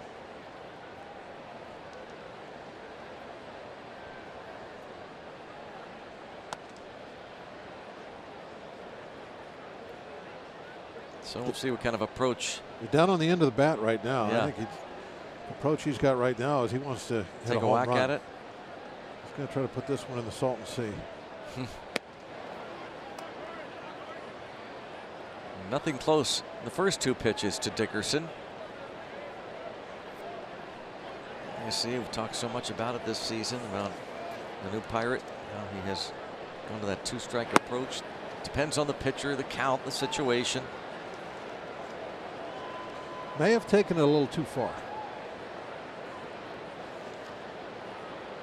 Clint Hurdle talked about that the other day. To take a whack at it. Did there, but this is going to be out of play, and drove it deep to left. Came in hitting .301. And you look at the highest batting averages by players this season with new clubs. JD Martinez, first year with the Red Sox, is hitting .329. Matt Duffy of the Rays hitting .317. Matt Kemp back with the Dodgers at .311, and Dickerson at .301, and he pops this one up. And Lauer does have a 1-2-3 top of the fifth. But the Bucks up 6-0.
To Grossmont High School along with Stephen Brault. Here's a good shot of those guys from high school. Musgrove on the left, Stephen Brault second from the right in that photo.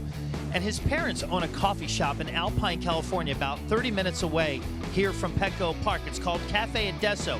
Now, Mark Grant has known Joe Musgrove since he was in high school. Mark Grant is the color analyst, former Padres pitcher, now works on the Fox Sports San Diego broadcast for the Padres, and he stops in Musgrove's parents' coffee shop every day, almost, on his way to the ballpark. So one day, Musgrove's mother Diane stops in and says, "Hey, Mark, do you have any recommendations on where I can get a glove?" He goes, "Well, let me talk to a couple guys. I'll find out." So Chris Young, the former really tall pitcher, 6'10" for the Padres, Grant goes up to Young and says, "Hey, do you have any recommendations on where I can get a big glove? I got a kid who's in high school, freshman, sophomore year. What do you think we could do?" Young goes, "Hold on, give me a second." He reaches into his locker, pulls out a brand new gloves, gives it to Grant, and says, "Here, tell him to use this." So Joe Musgrove in high school used Chris Young's glove. For the final 3 years, he pitched as a high school pitcher at Grossmont. So Young, fast forward to this season, Young is a non-roster invitee with the Padres. The first time Grant and Young see one another, Young goes to Grant and says, "Hey, how about Joe Musgrove? He won a World Series last year." And Grant's like, "Yeah, and you gave him his first glove to use as a high schooler." Pretty cool story, huh? That's great, Mark Grant in the TV booth there. He's the bald guy. Oh, there were two bald guys. That was Mark Sweeney, the other one. He goes 6'3" as Austin Hedges is retired. Of course, Mark Grant, the one on your right with the glasses, without a tie on. What's he doing? They don't have any tie on. Tie-on's on our team. There's the glove. Joe Musgrove. Got the eye black on. Yeah. Got to have that. Yeah, how about that? Oh, pitching with eye black on.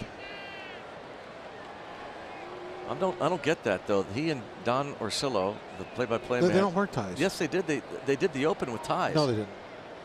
And sport coats. They had sport coats on. They had no ties. Really? Yes. I pay attention to these things. Yeah, you certainly do. I pay attention to these things. You like that look, by the way? It's not up to me. Do you have an opinion? Yes. I'll keep it to myself. Really? Yeah. I don't get that. I don't get. You don't get me keeping it to myself? You have an opinion, but yeah, I'm asking you your opinion. Well, because my opinion doesn't count. Oh boy. I'm not the one that makes the decisions on. What a cop out. On our attire. You're just Gumby. Just go along with it. Pokey. Pokey. I'm more flexible than Gumby is. Strike three called. Gumby tells me Matt what Caesar, to do. the pinch hitter. So Caesar goes up there and is caught looking. That's not the best at bat as a pinch hitter you'll ever get. I'm sure he's disappointed. Third K for Musgrove. Curveball just came in just enough to catch the inside corner. That looks like a big glove he's got now. Huh? Yeah.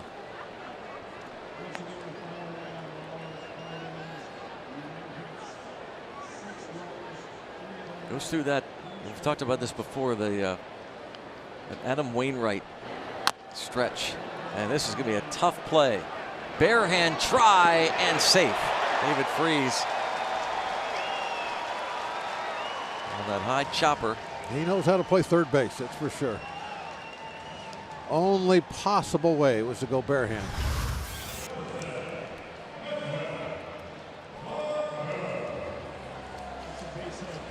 Now that one for sure went off the plate.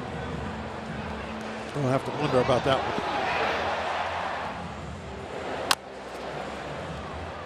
It's like a pop fly. Great try, but infield hit for Jankowski.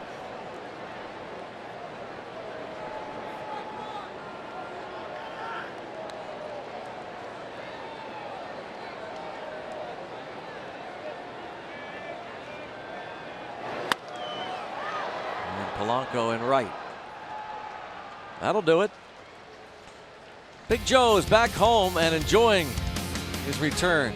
6-0 Pirates. New pitcher coming on for San Diego.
It's a Friday Night Rocks here in San Diego.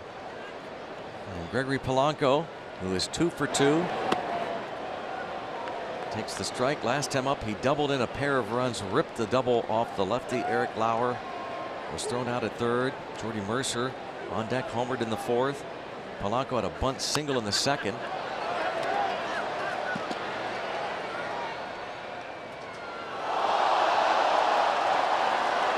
Somebody made a nice play behind the plate as a good pitcher coming on for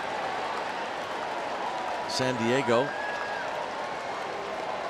Kazuhisa Makita. How do you pop up Makita? Polanco just did. That was pretty remarkable. You can't get underneath this guy. Somehow he did. He almost drags his knuckles in the dirt. From down under, and I guess time was called.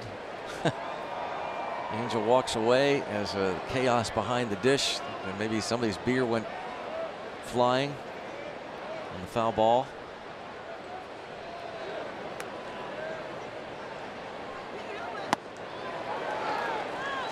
How about that? He throws it down off from the dirt of the mound and can go upstairs. Yeah. That's something else. 33 years old, signed as a free agent in January after spending several years as a 4-time All-Star in Japan.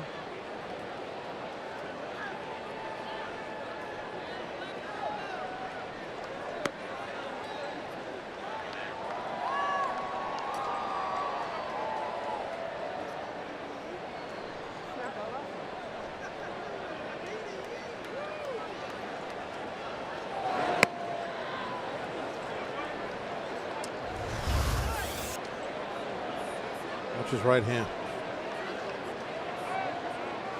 Lay down there. Maybe a foot off the dirt, which is real low.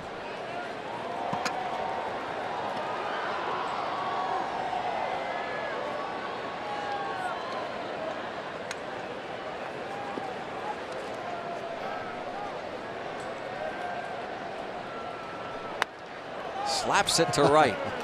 Take that. Well, I think that's what you have to do with Makita. Stay back.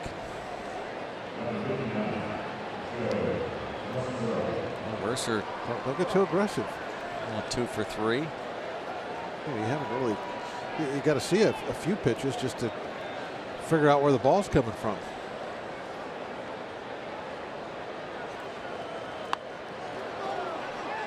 And Musgrove will get the job done. He can do it all. Loves to play the game. Sacrifice 1-4. I want him to wear the eye black next time. I was wondering about that. Has he pitched a day game yet? No, I want to see the eye black. I'm trying to think if I've ever seen a pitcher wear eye black. I don't know. I don't think so.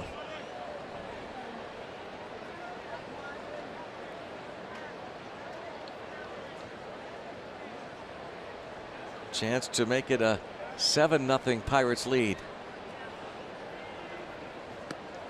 Super slow there. 61.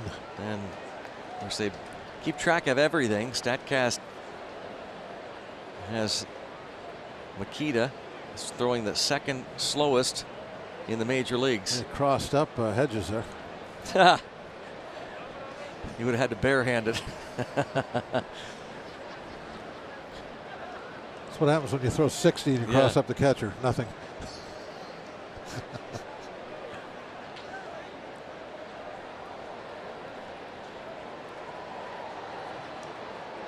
Oh, 0-1.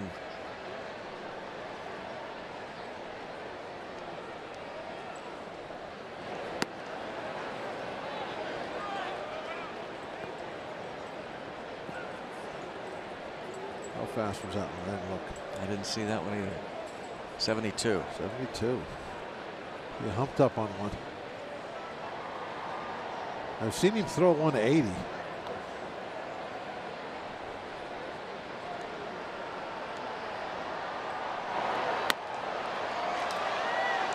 There's the 80.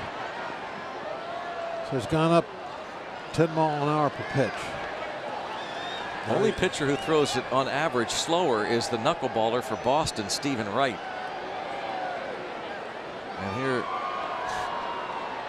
Musgrove talks about winding hitting up with Felipe. Yeah, about winding up to swing at him. Felipe took some hacks the other Yes, night. he did. He took a couple of really good Yeah. hacks. I'd like to see that. 81.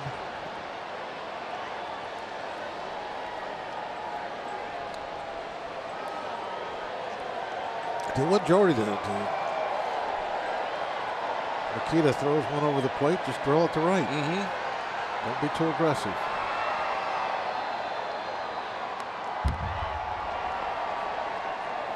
There you go.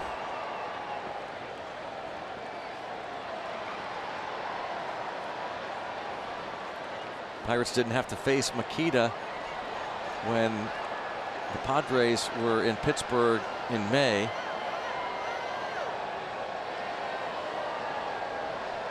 Makita had been optioned to the minor leagues prior to the visit. And he gets Marte. Bucks have a 6-0 lead in San Diego.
Sportsnet is brought to you by Barrel Automotive. Check out the Barrel Hot List at barrel.com. Now the only way to buy a car. And by Allegheny Health Network, official medical provider of the Pittsburgh Pirates and fans like you. Let's go Bucks! On Friday Night Rocks, coming your way from San Diego, California. Game 1 of 3, Pirates Padres. And he's back home, Joe Musgrove. And feeling right at home as he has blanked the Friars on 3 hits through 5.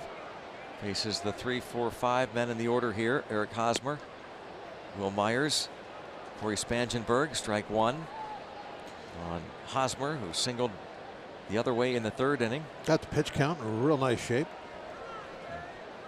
Everything going his way right now. And a chopper. And Freeze with a spin move and over the head of Bell, a base hit for Hosmer. That one kind of crossed him up a little bit. He didn't think it was going to bounce that deep. That forced him to catch it over his shoulder. He misjudged it coming off the plate. And now he's got to do that spin move, and that's going to drag his throw off the mark.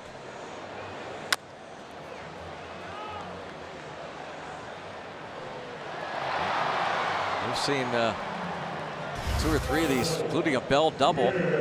Choppers in the infield. Hosmer is 2 for 3. Here's at Will Myers, who lined out to Marte in the 3rd. Hit a ground single the other way his first time up. He likes wiffle ball, I see. Where do you see that? A fun fact on the scoreboard. Yeah. Hosts a charity wiffle ball tournament every year.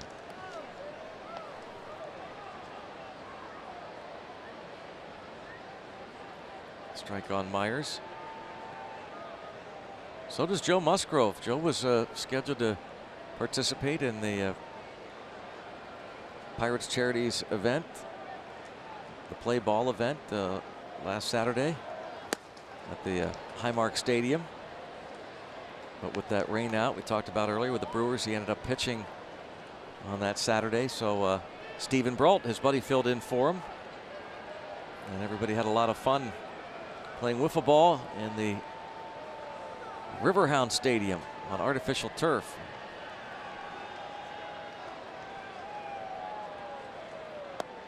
Joe Musgrove strikes out. Myers looking. Look, Number 4. Myers started to walk back before it was even called strike 3. There he goes. He's going to take that step right away. There it is. I don't know what the hesitation move was.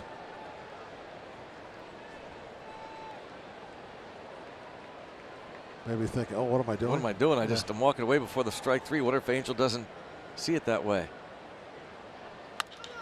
Bounced, diving try, but Bell can't cut it off. So it's first and second.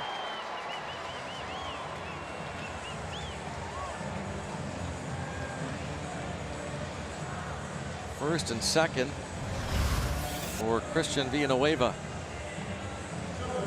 Need to get a ground ball double play here. We're all right. Nobody hurt.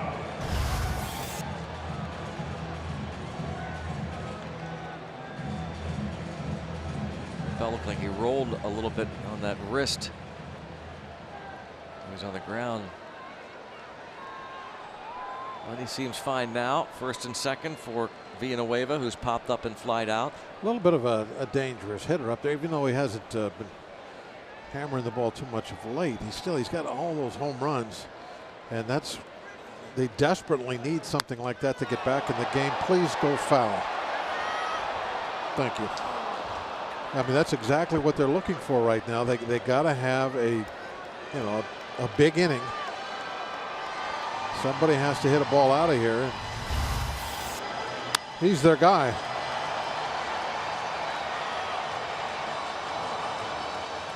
We'll see. Foul by a pretty decent margin. Good 10 feet or so. But he has hit 16 as a rookie to lead all National Leaguers. And rips this off the glove of Freeze. But look at Musgrove. Look at Musgrove getting over there to get the force.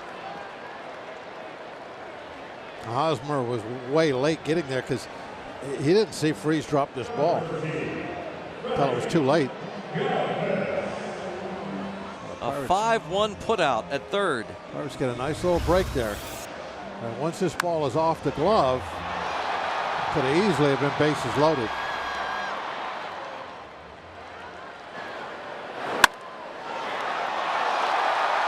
Hosmer almost went all the way back to second base. Musgrove, don't stand around on the mound. Just keep your feet moving. Most of the time you'll be going in the right spot. 5-1 put out at third. Spangenberg, Villanueva now on the bases for Galvis. So many pitchers just become spectators all the time once the ball is put in play.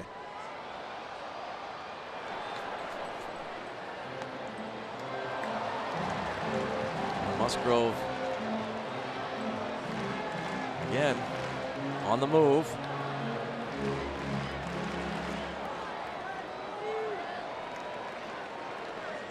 I'm sure Zach Jurdinich liked that, and big fan of Musgrove. Seeing these pitchers as baseball players, not just pitchers.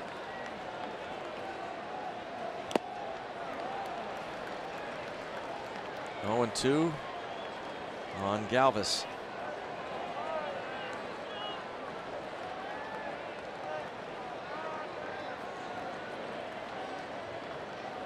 That high chopper to start this inning. Then he struck out Myers. Spangenberg with a base hit to right. Right under Bell's glove. And the line drive off of Freese's glove. Spanked hard past first. We're wondering about when we asked Bob about what it was like to return home and pitch for the first time. And in 1980, as Joe's dad and grandma watch, as a rookie, Bob walked in his 21st big league game, 1980, September 4th. Went back home to Southern California and as a Philly took on the Dodgers. And there's a strikeout of Galvis, number 5, 2 men left, shutout intact. Seal it. Dad reacts. Mark Musgrove, 6.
Six innings with a 6-0 lead here at Petco Park. We are pleased to be joined now by Mark Musgrove, Joe's father. So I got to get right to the obvious question. How much fun is this for you and your family for the first time ever watching your son as a big leaguer pitch here at Petco Park? Here at Petco Park, yeah, you know, really, really exciting.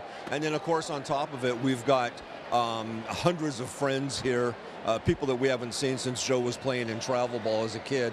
But really exciting, and Joe's doing a really nice job out there today.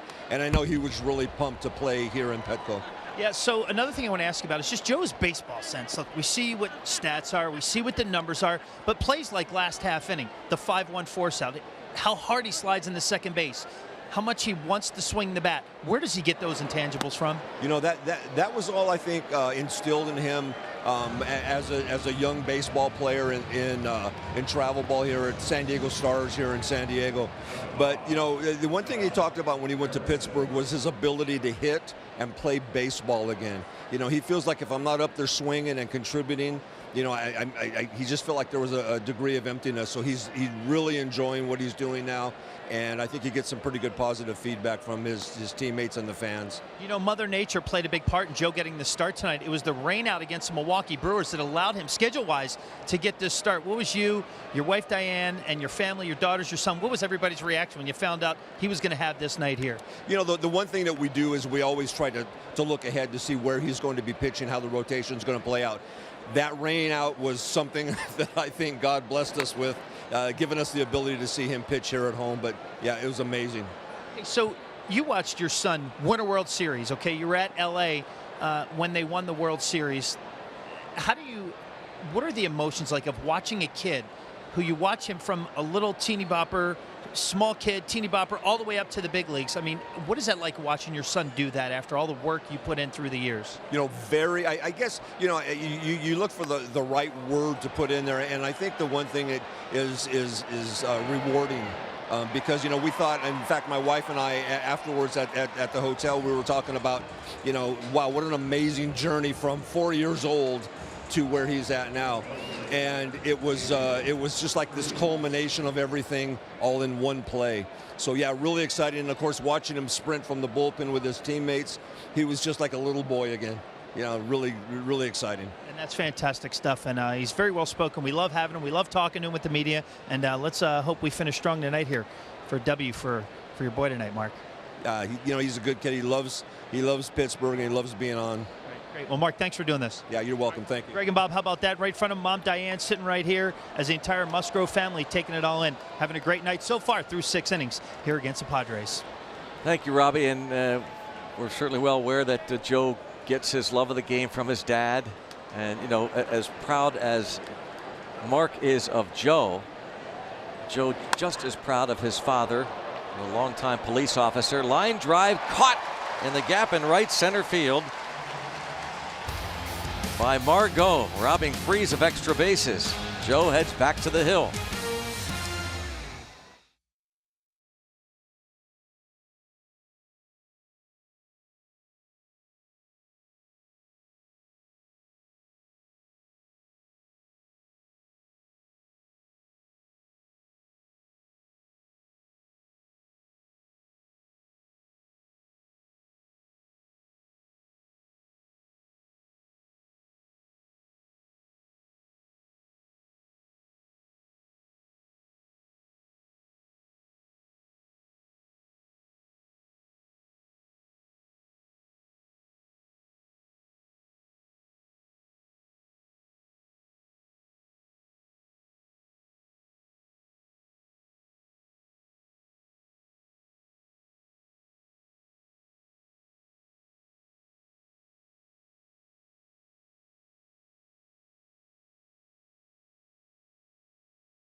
He's had it all going as blanked the Padres, kept them off the board, and it looks to be like the Musgrove we saw the first couple of starts as a Pirate. Yeah, absolutely. I love the way his dad was talking about how he looked forward to getting to Pittsburgh so he could play baseball again.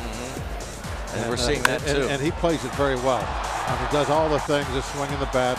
We've been talking about this. There he is covering, you know, right place at right time, covering third on that line drive off the bat of Freese. It's just, that's who he is. So the pitching we saw the bunt drop down perfectly. You saw the hard slide, and you saw him cover third on that line drive off Freese's glove. And on the mound, he faces Austin Hedges, and then a pinch hitter in the top of the order, and a soft liner into left. Hedges has his first hit of the night. Pirate Pin's going to get going with that base hit. Just the sixth allowed by Musgrove. Joe will face pinch hitter Hunter Renfroe. Doesn't want to come out of this game. He's got it going. Everything we were just talking about, and he would love to go as far as they'll let him. And there is Stephen Brault, along with Edgar Santana, the right-hander.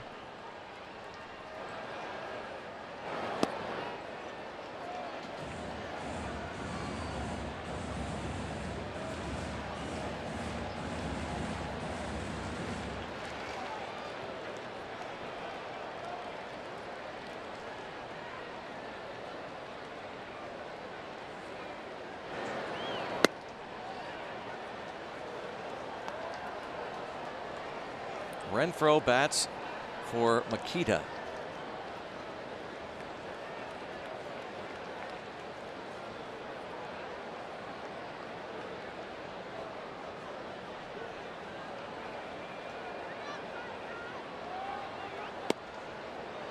Wow.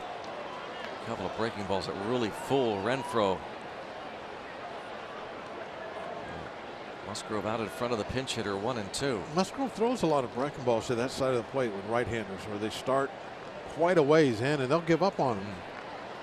But then they come back and about half the time they catch that inside corner and he gets a strike. Ground ball past Mercer into left center. Runners at the corners.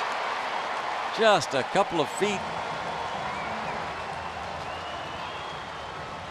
On the other side, and Mercer turns that into 2. Instead, it's first and third and no one out. There's the replay. Too far in the hole. They are going to give the bullpen now some extra time as Ray Searage will head to the mound. 2-strike ground single with no one out here in the 7th.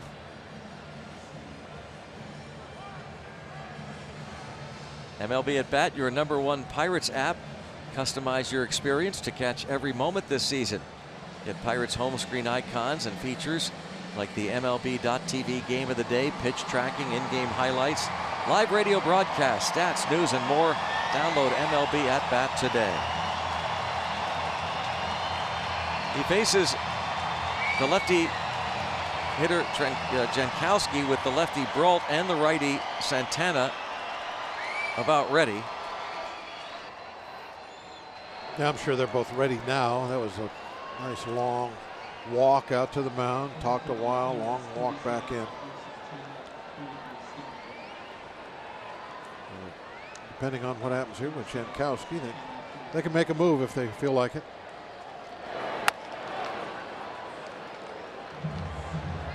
Jankowski is a tough out. Certainly the Pirates have seen that last couple of years. See the pitches by inning for Musgrove.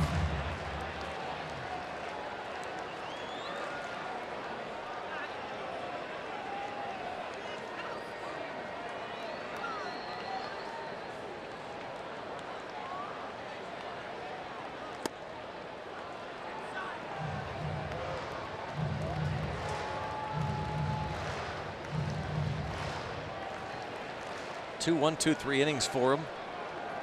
First and fourth. But here a hit by Hedges and the pinch hitter Renfroe.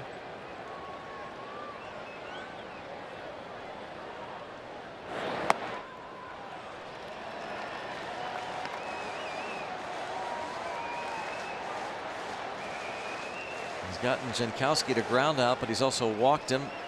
And Jankowski last time up hit that chopper for an infield hit to third. Mark McGuire is running things now in the dugout. Andy Green tossed earlier. Oh, a pop-up.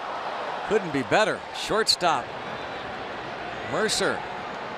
See Musgrove slap his glove. After that, he couldn't have asked for a better result. And he wants a 0 on the board, so they were set up for a double play ball. Would have conceded a run, but Musgrove, that's exactly what they wanted. The double play ball actually would have probably been better, but yeah, he wants to put a 0 up. He's throwing a shutout right now. He wants to get the next double 2. play Yeah. ball. Yeah. Margot has bounced to third, line to center, fly to right. Not the easiest man in the world to double up, but see if Musgrove can't get him to put the ball on the ground. He has it into 5. Hit one firm right at somebody. Even Marte gets doubled up. Eric Hosmer has hit into the most on the team. He's hit into 8.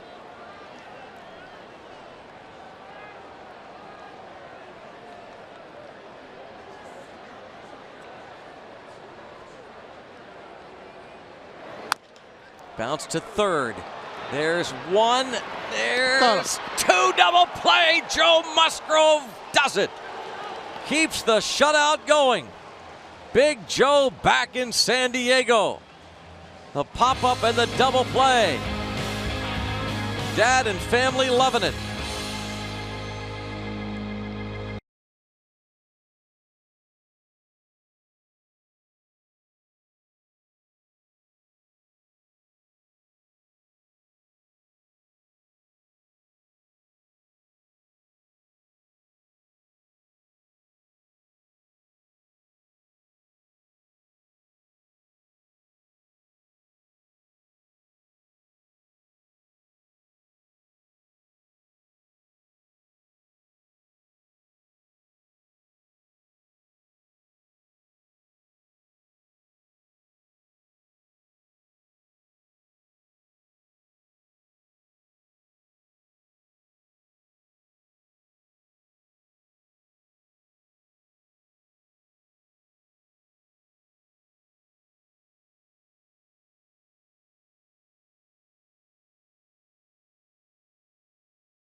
Friday Night Rocks and Joe Musgrove.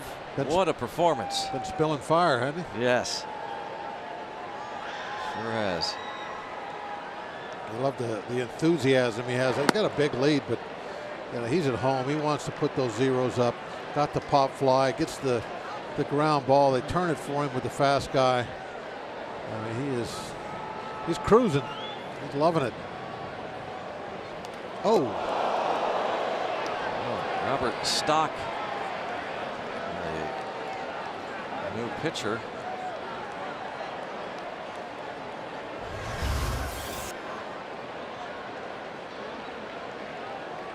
Ouch. On the outside of the elbow. Diaz.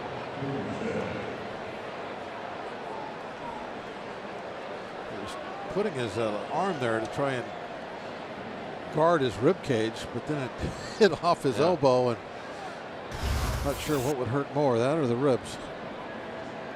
So Stock, the new pitcher. You saw the new right fielder Hunter Renfroe staying in the game after pinch hitting.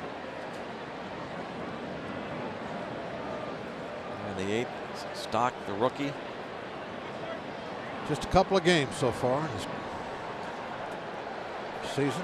1 2/3 innings of work. That might be his first hit batter.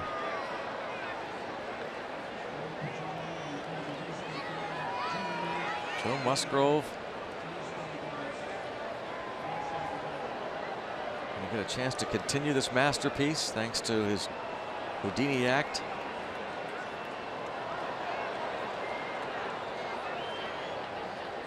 And for the record, that is the second batter that Robert Stock, not Robert Stack, has hit. Seems like a lot. Yeah.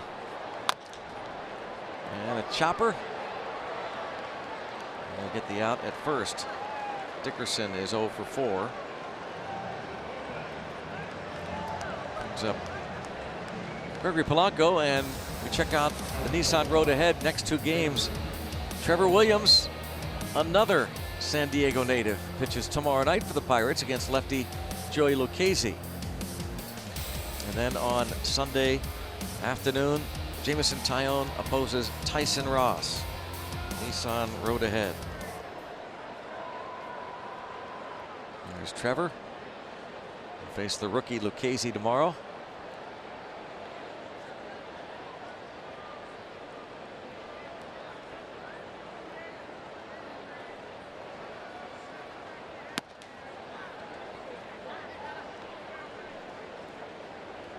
Polanco had a really big hit in the third inning, that 2-run double off the lefty starter Eric Lauer, who went 5, gave up 6 runs, 3 of them earned.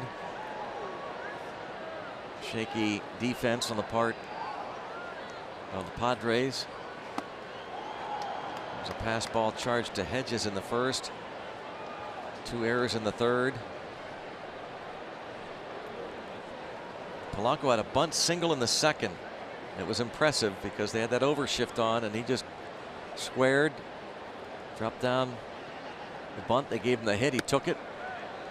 Yeah, I mean, there was 1 out. So opportunity to start building an inning. Need a base runner, and he saw it. Said, well, I'll just go ahead, give myself a hit here. I mean, he needs some hits, something like that, just to kind of build that batting average back up. Nothing wrong with taking a freebie when it's right in front of you. The 2-run double gives him 40 runs batted in, too, on the season. And another stake is on the table for him. He drove in 35 runs all of last year. 2 years ago, Polanco 86 runs batted in with 22 home runs.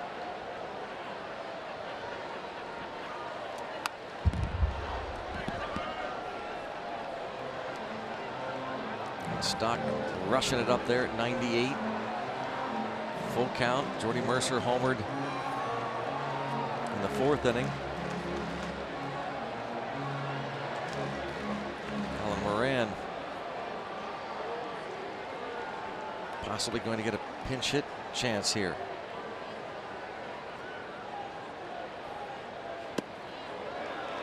And Polanco looks at the breaking ball for a called 3rd strike.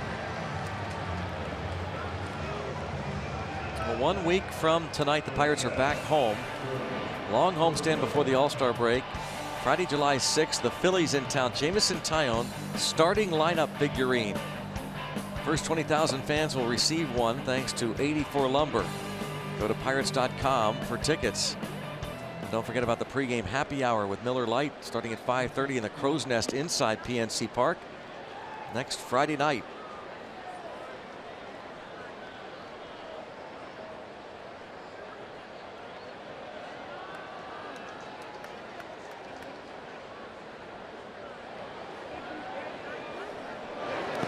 This is game number 81, so we're at the halfway mark tonight, this 162 game season. Pirates trying to get back to the 500 mark. Perhaps in the next week or so, they have to have a good rest of the road trip.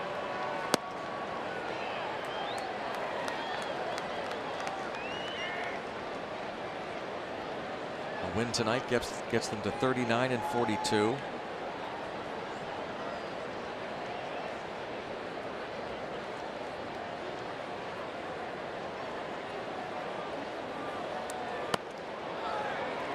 So Moran on deck. We'll see what happens if Mercer is retired. Does Brault come in anyway? I think he does.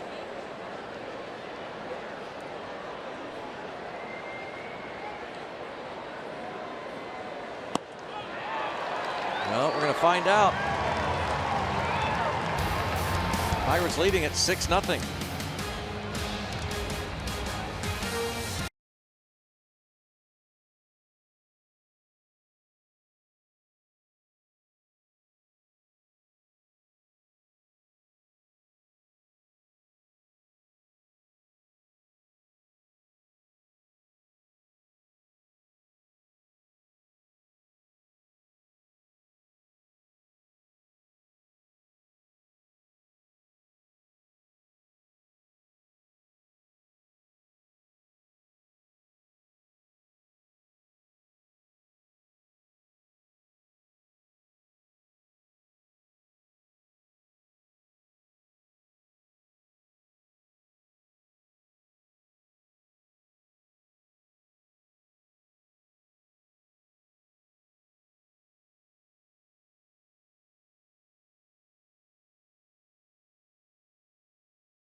authority of the Pittsburgh Pirates and may not be reproduced or retransmitted in any form. And the accounts and descriptions of this game may not be disseminated without the express written consent of the Pittsburgh Pirates. 6-0. Pirates lead the Padres. And to the bottom of the 8th inning in San Diego.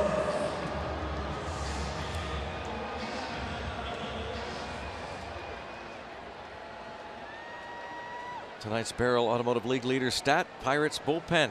Last couple of weeks, 188 ERA, best in the league. That opponent batting average against, also best. And opponent OPS. And here's Stephen Brault, part of that bullpen.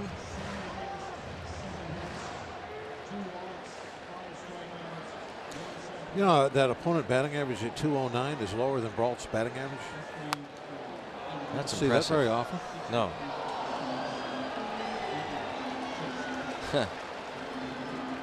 Stephen Brault's folks are also here. Dan and Amy Brault.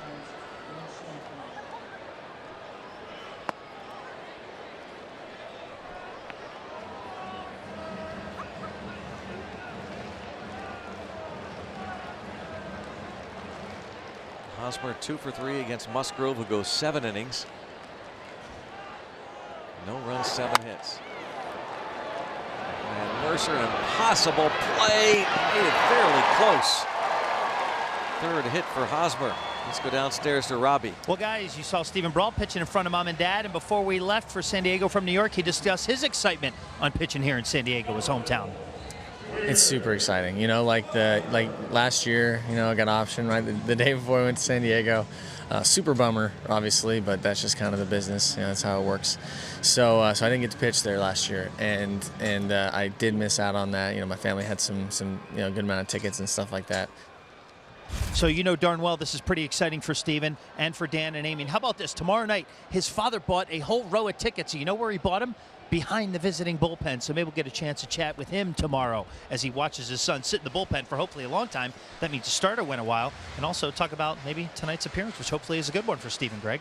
Wait a minute now. Yes. A robot is He's got great. that rope back there. That is hilarious. He absolutely does. That will be fun. Right behind the dugout. There's only He one bought those row. on purpose. What a great idea.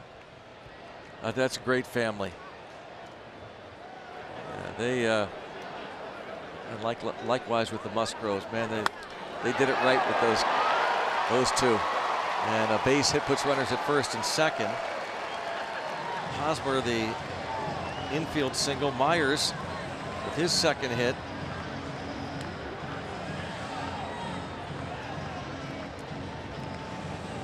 So it brings up Corey Spangenberg.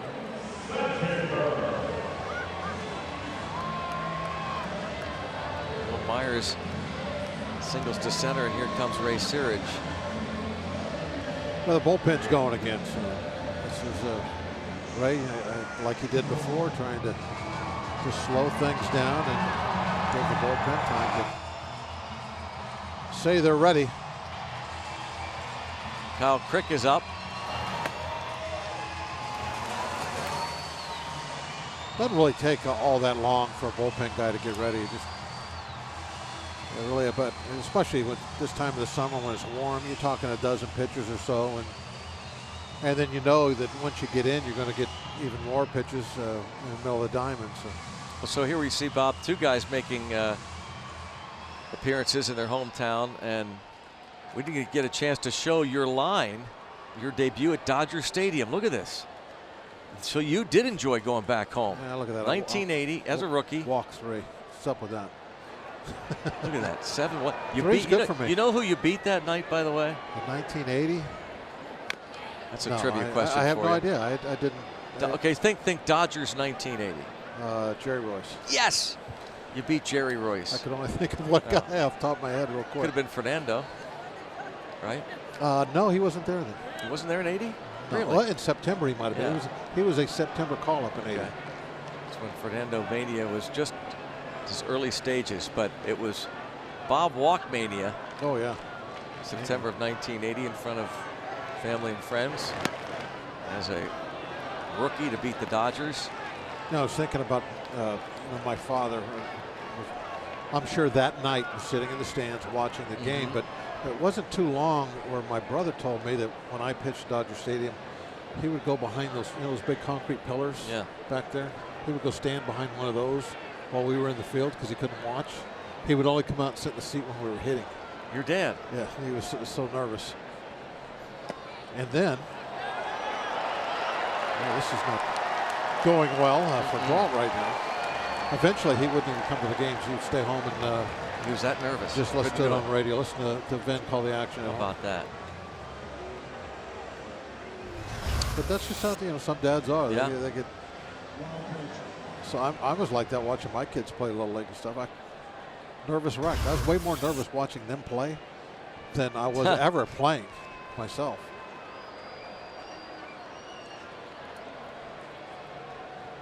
Now trying to control some emotions, maybe. Yeah, Diaz, I think, maybe having a little something to say, putting his arm around him. Just almost like, hey, let's, you're pumped up right now. Let's just throw some strikes, see what happens. It's a good way to make that statement. See what happens. Throw some strikes, see what happens. Get a couple of Adam balls, maybe. Yep. Pop up. This is a similar scenario to Musgrove. We get the pop up and then a double play ball.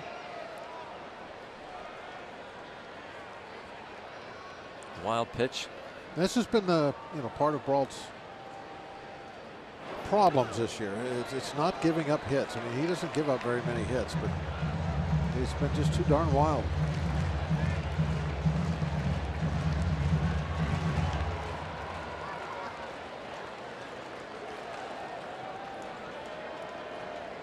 Two count.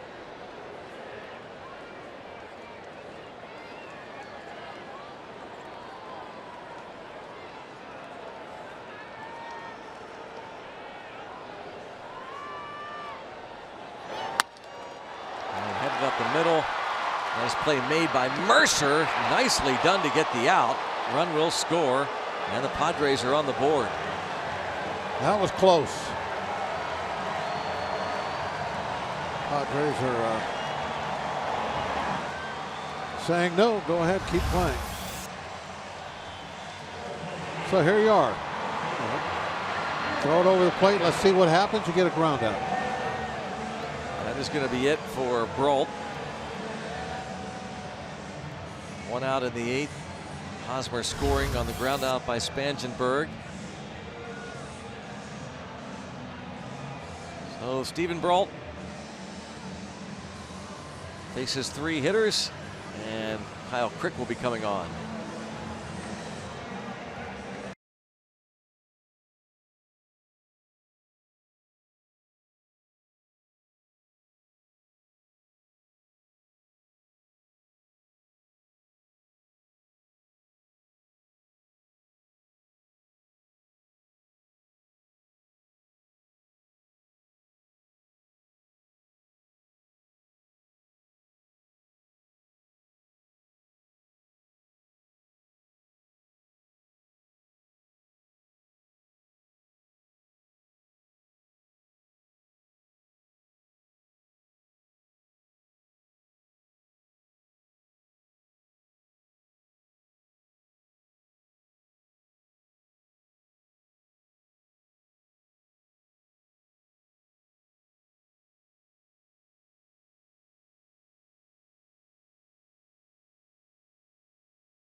Sportsnet is brought to you by the Chevy Silverado and your Western PA Chevy dealers, and by Levin's. the official furniture and mattress supplier to the Pittsburgh Pirates. For the best quality, service, and value, shop Levin's. Let's go Bucks! So Stephen Brault, a little disappointing, an infield hit, a base hit to center, a wild pitch, and a ground out. So not what he was hoping, his return as a big leaguer to San Diego. Kyle Crick faces the rookie Villanueva. Infield back with one out. Crick's been awfully good. Had a little bit of a blow-up game the other day in that Phoenix, wasn't it? Threw some wild pitches, but really just totally out of sorts. But he's been pretty consistent. He's somebody that you can pretty much rely on. But he's another young guy that, at times has had trouble with control, so that's always going to be something you're looking at. Villanueva drives in his 39th run of the season. 2-0 pitch from Crick, rips it into center. Both those runs charged to Brault.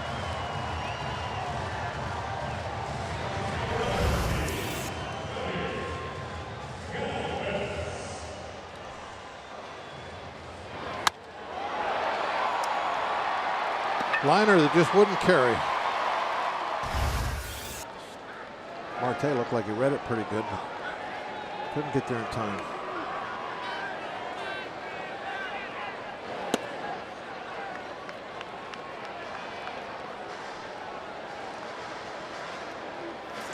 Santana up again, and that is Felipe. The nightmare. Up.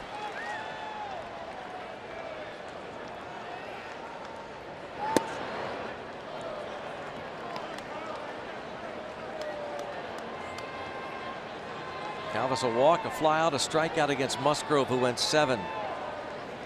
No runs, 7 hits, couple of walks, 5 strikeouts for Musgrove.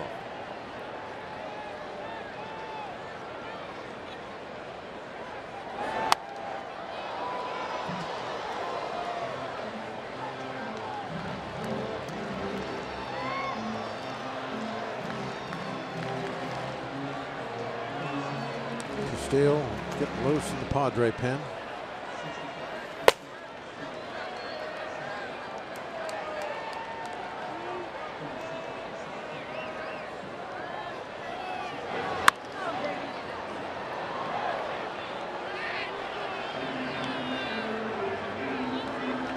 Galvis, switch hitter, 232 from this left side of the plate, 267 as a righty.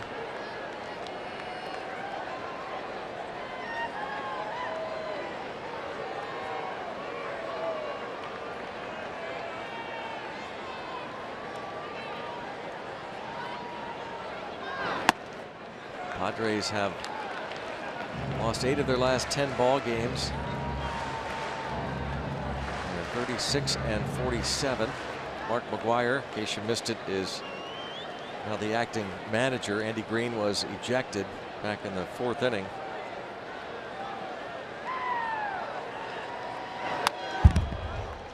Padres coming off a road trip in San Francisco, and then they went to Arlington, Texas to take on the Rangers. They lost 5 of 7 on the recent trip. Like the Pirates, they had yesterday off.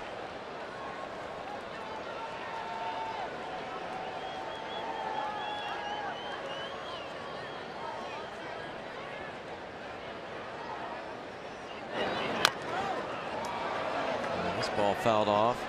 The Pirates, when they hosted the Padres at PNC Park on May the 17th to start a 4-game series, were 25 and 17. And they won the first game of that 4-gamer, 5-4 final.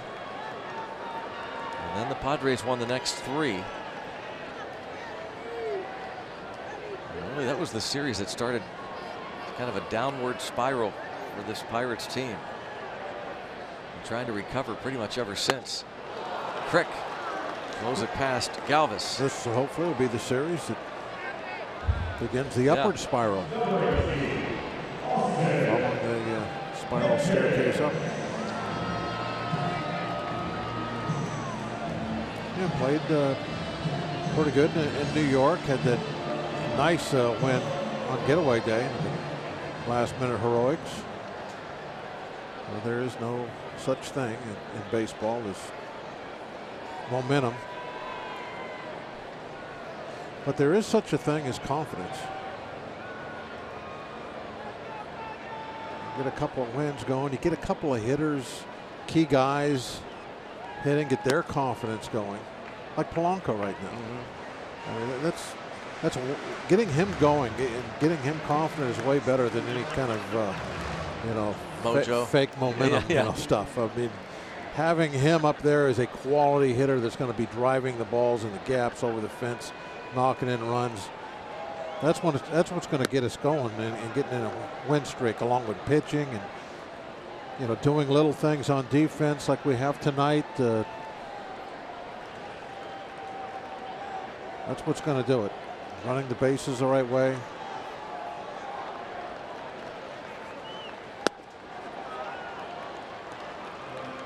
Close pitch, but called ball 2. Starling Marte setting the tone as well as the leadoff man. That base hit and then the steal in the third and popping up right away and going to third base. I thought it was interesting because in New York there was a stolen base he had. The ball went into center field, but he was in that headfirst slide and already calling timeout. So never even thought about advancing, but boy, did he pop up right away in the third inning and motor to third base. I think when he knows he's got a stole, then he doesn't bother with the timeout.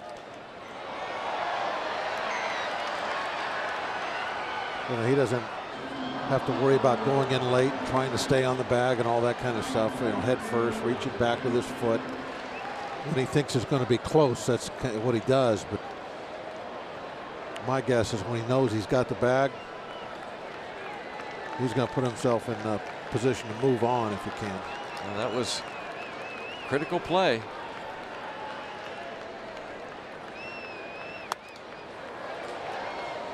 Austin Hedges fouling off another. Austin Meadows figures to be back in the lineup tomorrow, you would think. We'll see.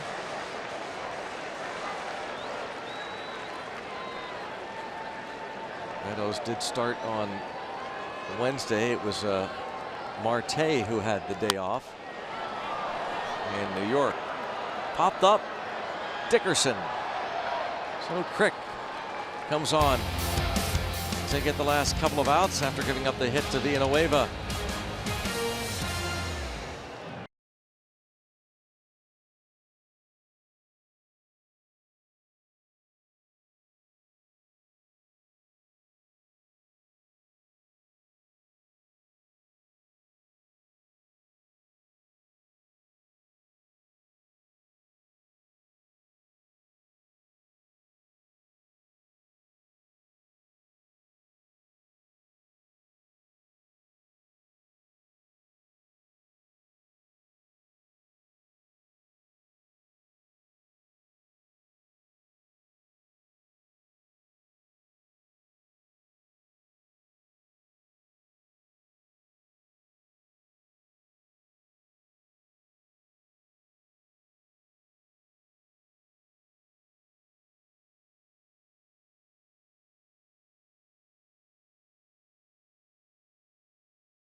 Friday Night Rocks coming your way from San Diego. The first of a 3-game series against the Padres. Bucks 3 more outs to get another win after taking 2 of 3 in New York.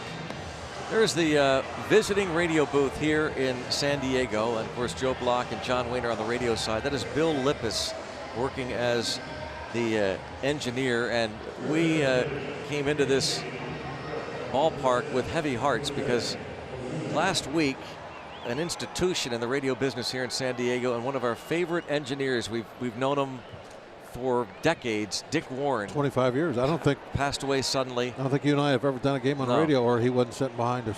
And that goes back to the old Jack Murphy Stadium in Qualcomm, and absolutely speaking, I know, for Lanny, for Terry, and Steve Blass. Just condolences, thoughts, and prayers. And Bill, talking to Bill Lippis before the game, he said that there's still, everyone in this town is shocked. I mean, he was a big man physically, Dick Warren, but was just so big in the radio business for years.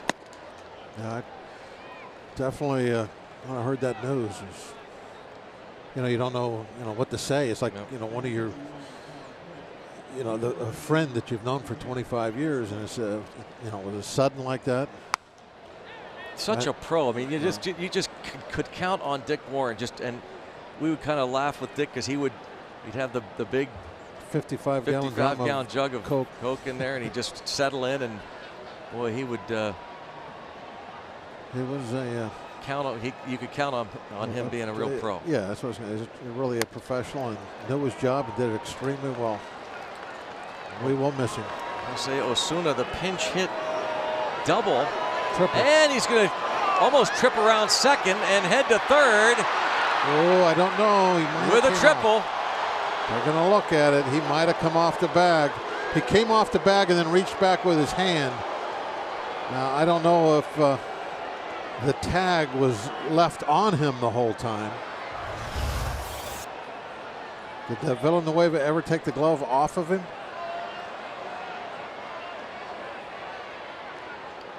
And they're going to check this. Looks like he's going to be out. He came off just ever so slightly off that bag. Allegheny Health Network Supermo.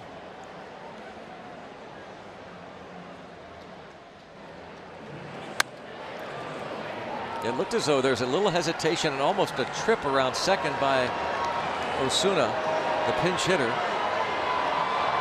Margot to Galvis to Villanueva.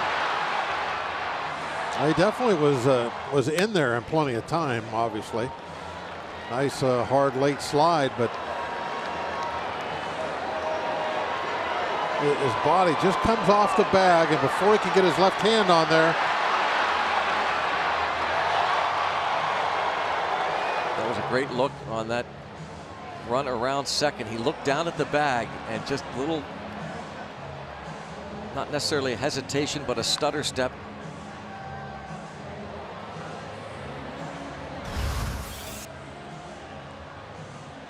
Maybe not so clear and convincing. But I mean, he still beat it, no matter, even with the hesitation. He was there in time.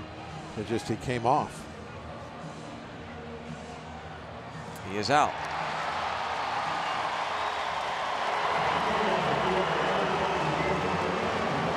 Give him a pinch hit double.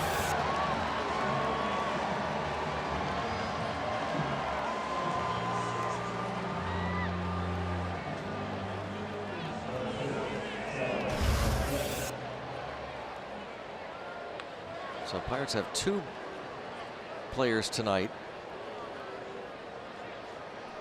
out at third on a replay.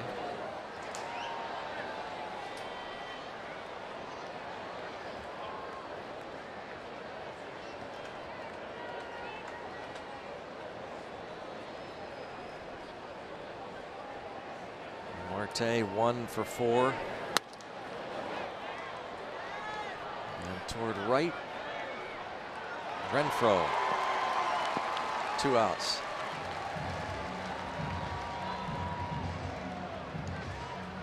Both Polanco and Osuna initially ruled safe, and then replay got him. showed otherwise. Replay.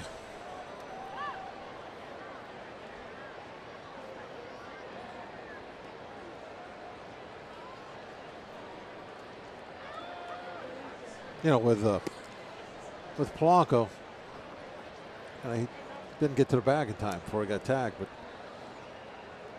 you know, I almost kind of hate that. You see the great slide and everything, and he comes off the bag for you know, a blink of an eye before he puts his hand back down on it, and he gets called out because of that. That's tough.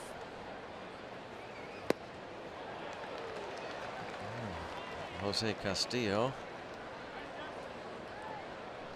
1 ball, 2 strikes. Edgar Santana with a 4-run lead. Looks like he's going to be called upon. And a bouncer to Hosmer, on to Castillo. And that'll do it. 3 more outs to get for a W in San Diego.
And coming up on Saturday night, game 2 of the series with Trevor Williams, another San Diego native, taking on the rookie Joey Lucchesi.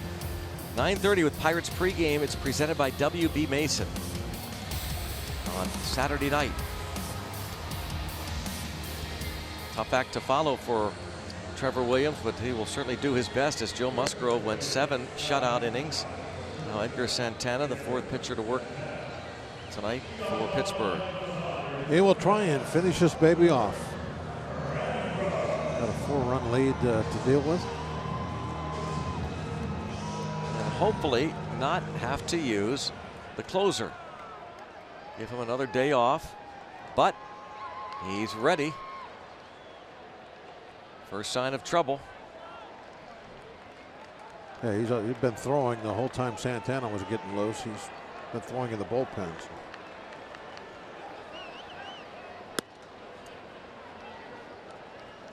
Hunter Renfroe pinch hit single in the 7th and stayed in the game to play right.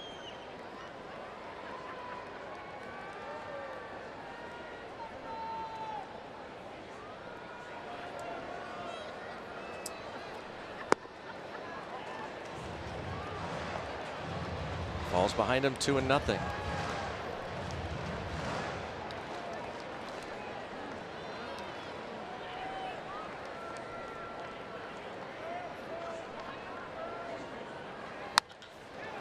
That's a fair ball.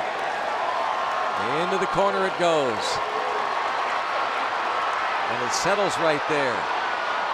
And Renfroe doubles to start the bottom of the 9th.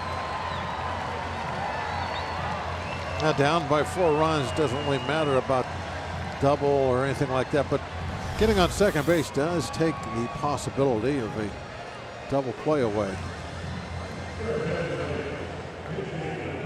Ball hit hard right over the bag. Another thing with that 4-run lead, you're not playing no doubles. You're giving him that line, and he took it. First extra base hit of the night for the Padres. And now a pinch hitter for Castillo is Jose Pirela.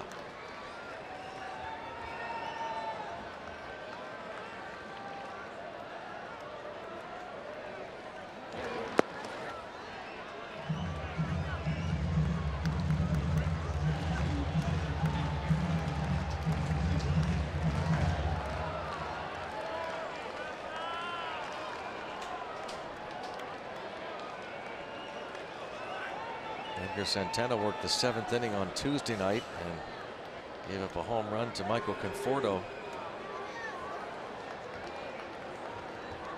That tied the game. And grounded to Harrison. 1 out. 2 more to get.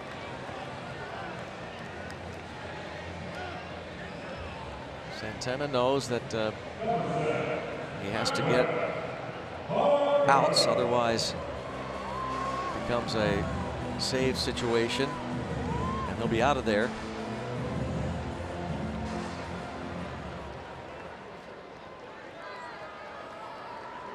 He has to get 2 more outs to be on the mound for the handshakes. Nobody get on.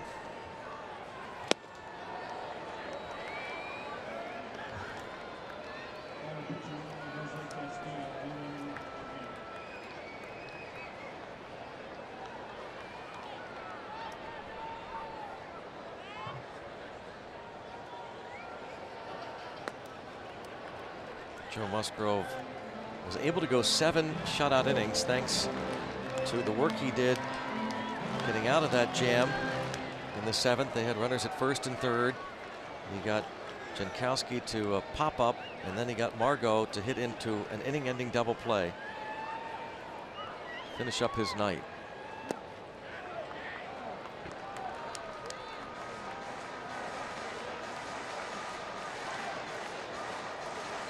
Here's Santana, rookie right-hander.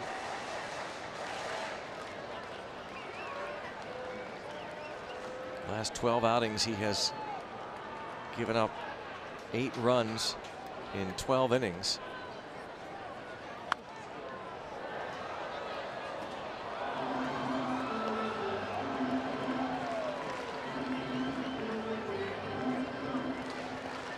Eric Hosmer,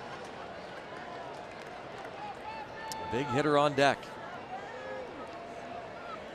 He's got 2 strikes on Margot.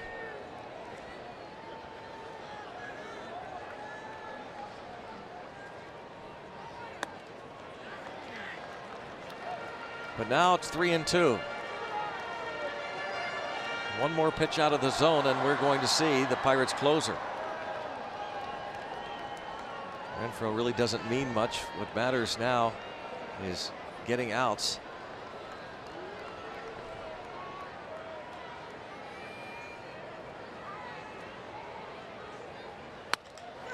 And it's a base hit. Now it's a save situation. That brings in Renfroe. RBI single for Margot. It is now 6-3. And Hosmer is coming to the plate. And here comes Clint Hurdle.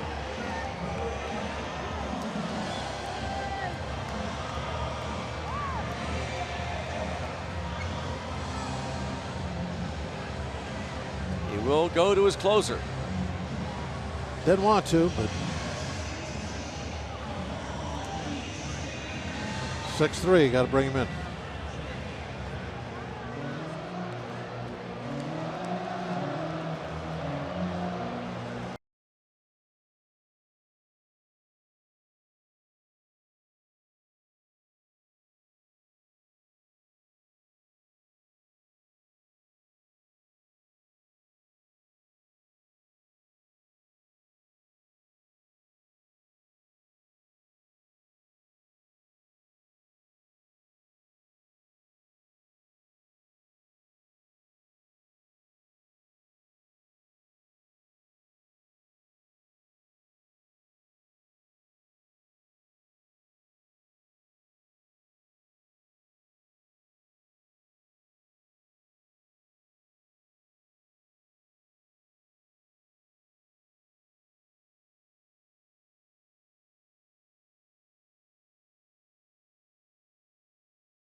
Joe Musgrove went 7 shutout innings.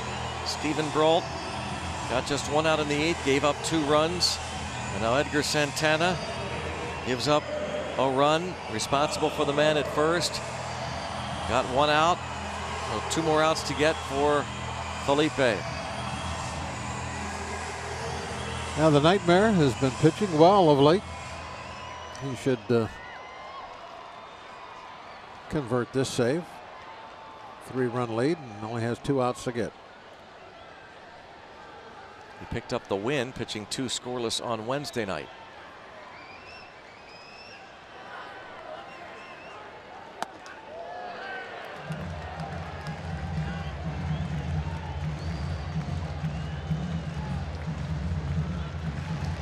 Vasquez had a save against the Padres.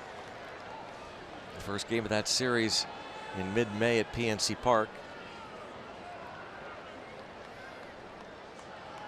He also suffered a blown save and a loss in the final game of that series.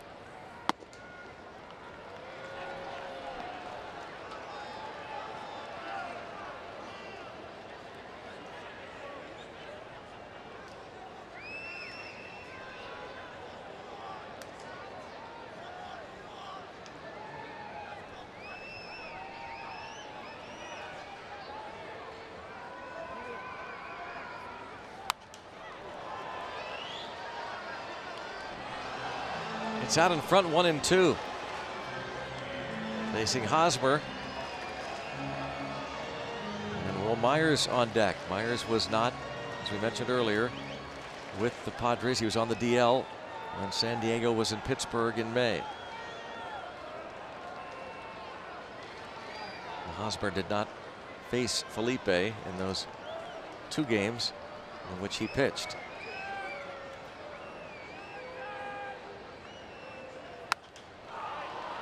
.100 and fouled away.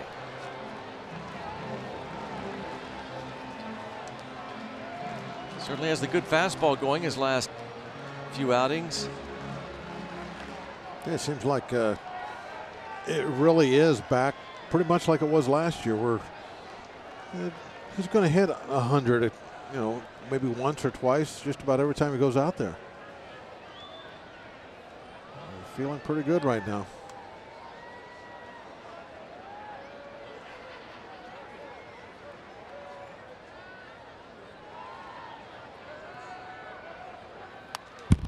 Wow. Hosmer able to battle high velocity here.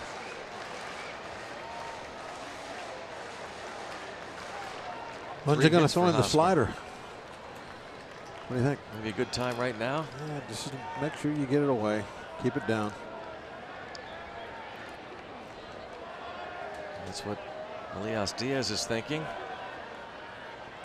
Felipe agrees and strikes him out. Didn't really matter about location apparently. That was right down the middle, still got him. So pitch hit character.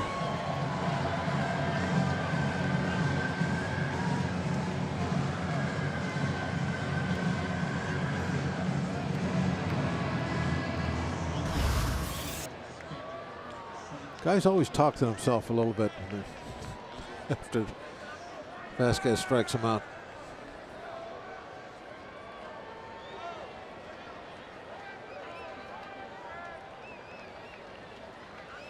Will Myers.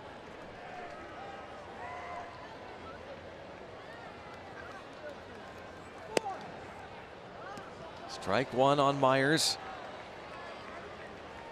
He has 2 of the now dozen hits on the night for the Friars.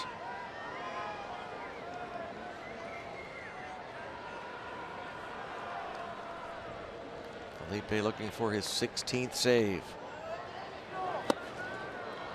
And he's a pitch away, perhaps, of getting it right now.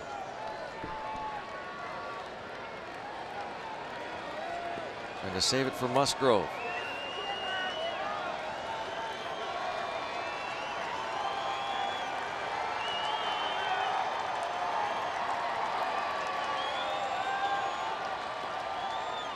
raise the Jolly Roger in San Diego. It's almost no fair when he's pitching like this, isn't it? I mean, He is lights out when he's pitching like this.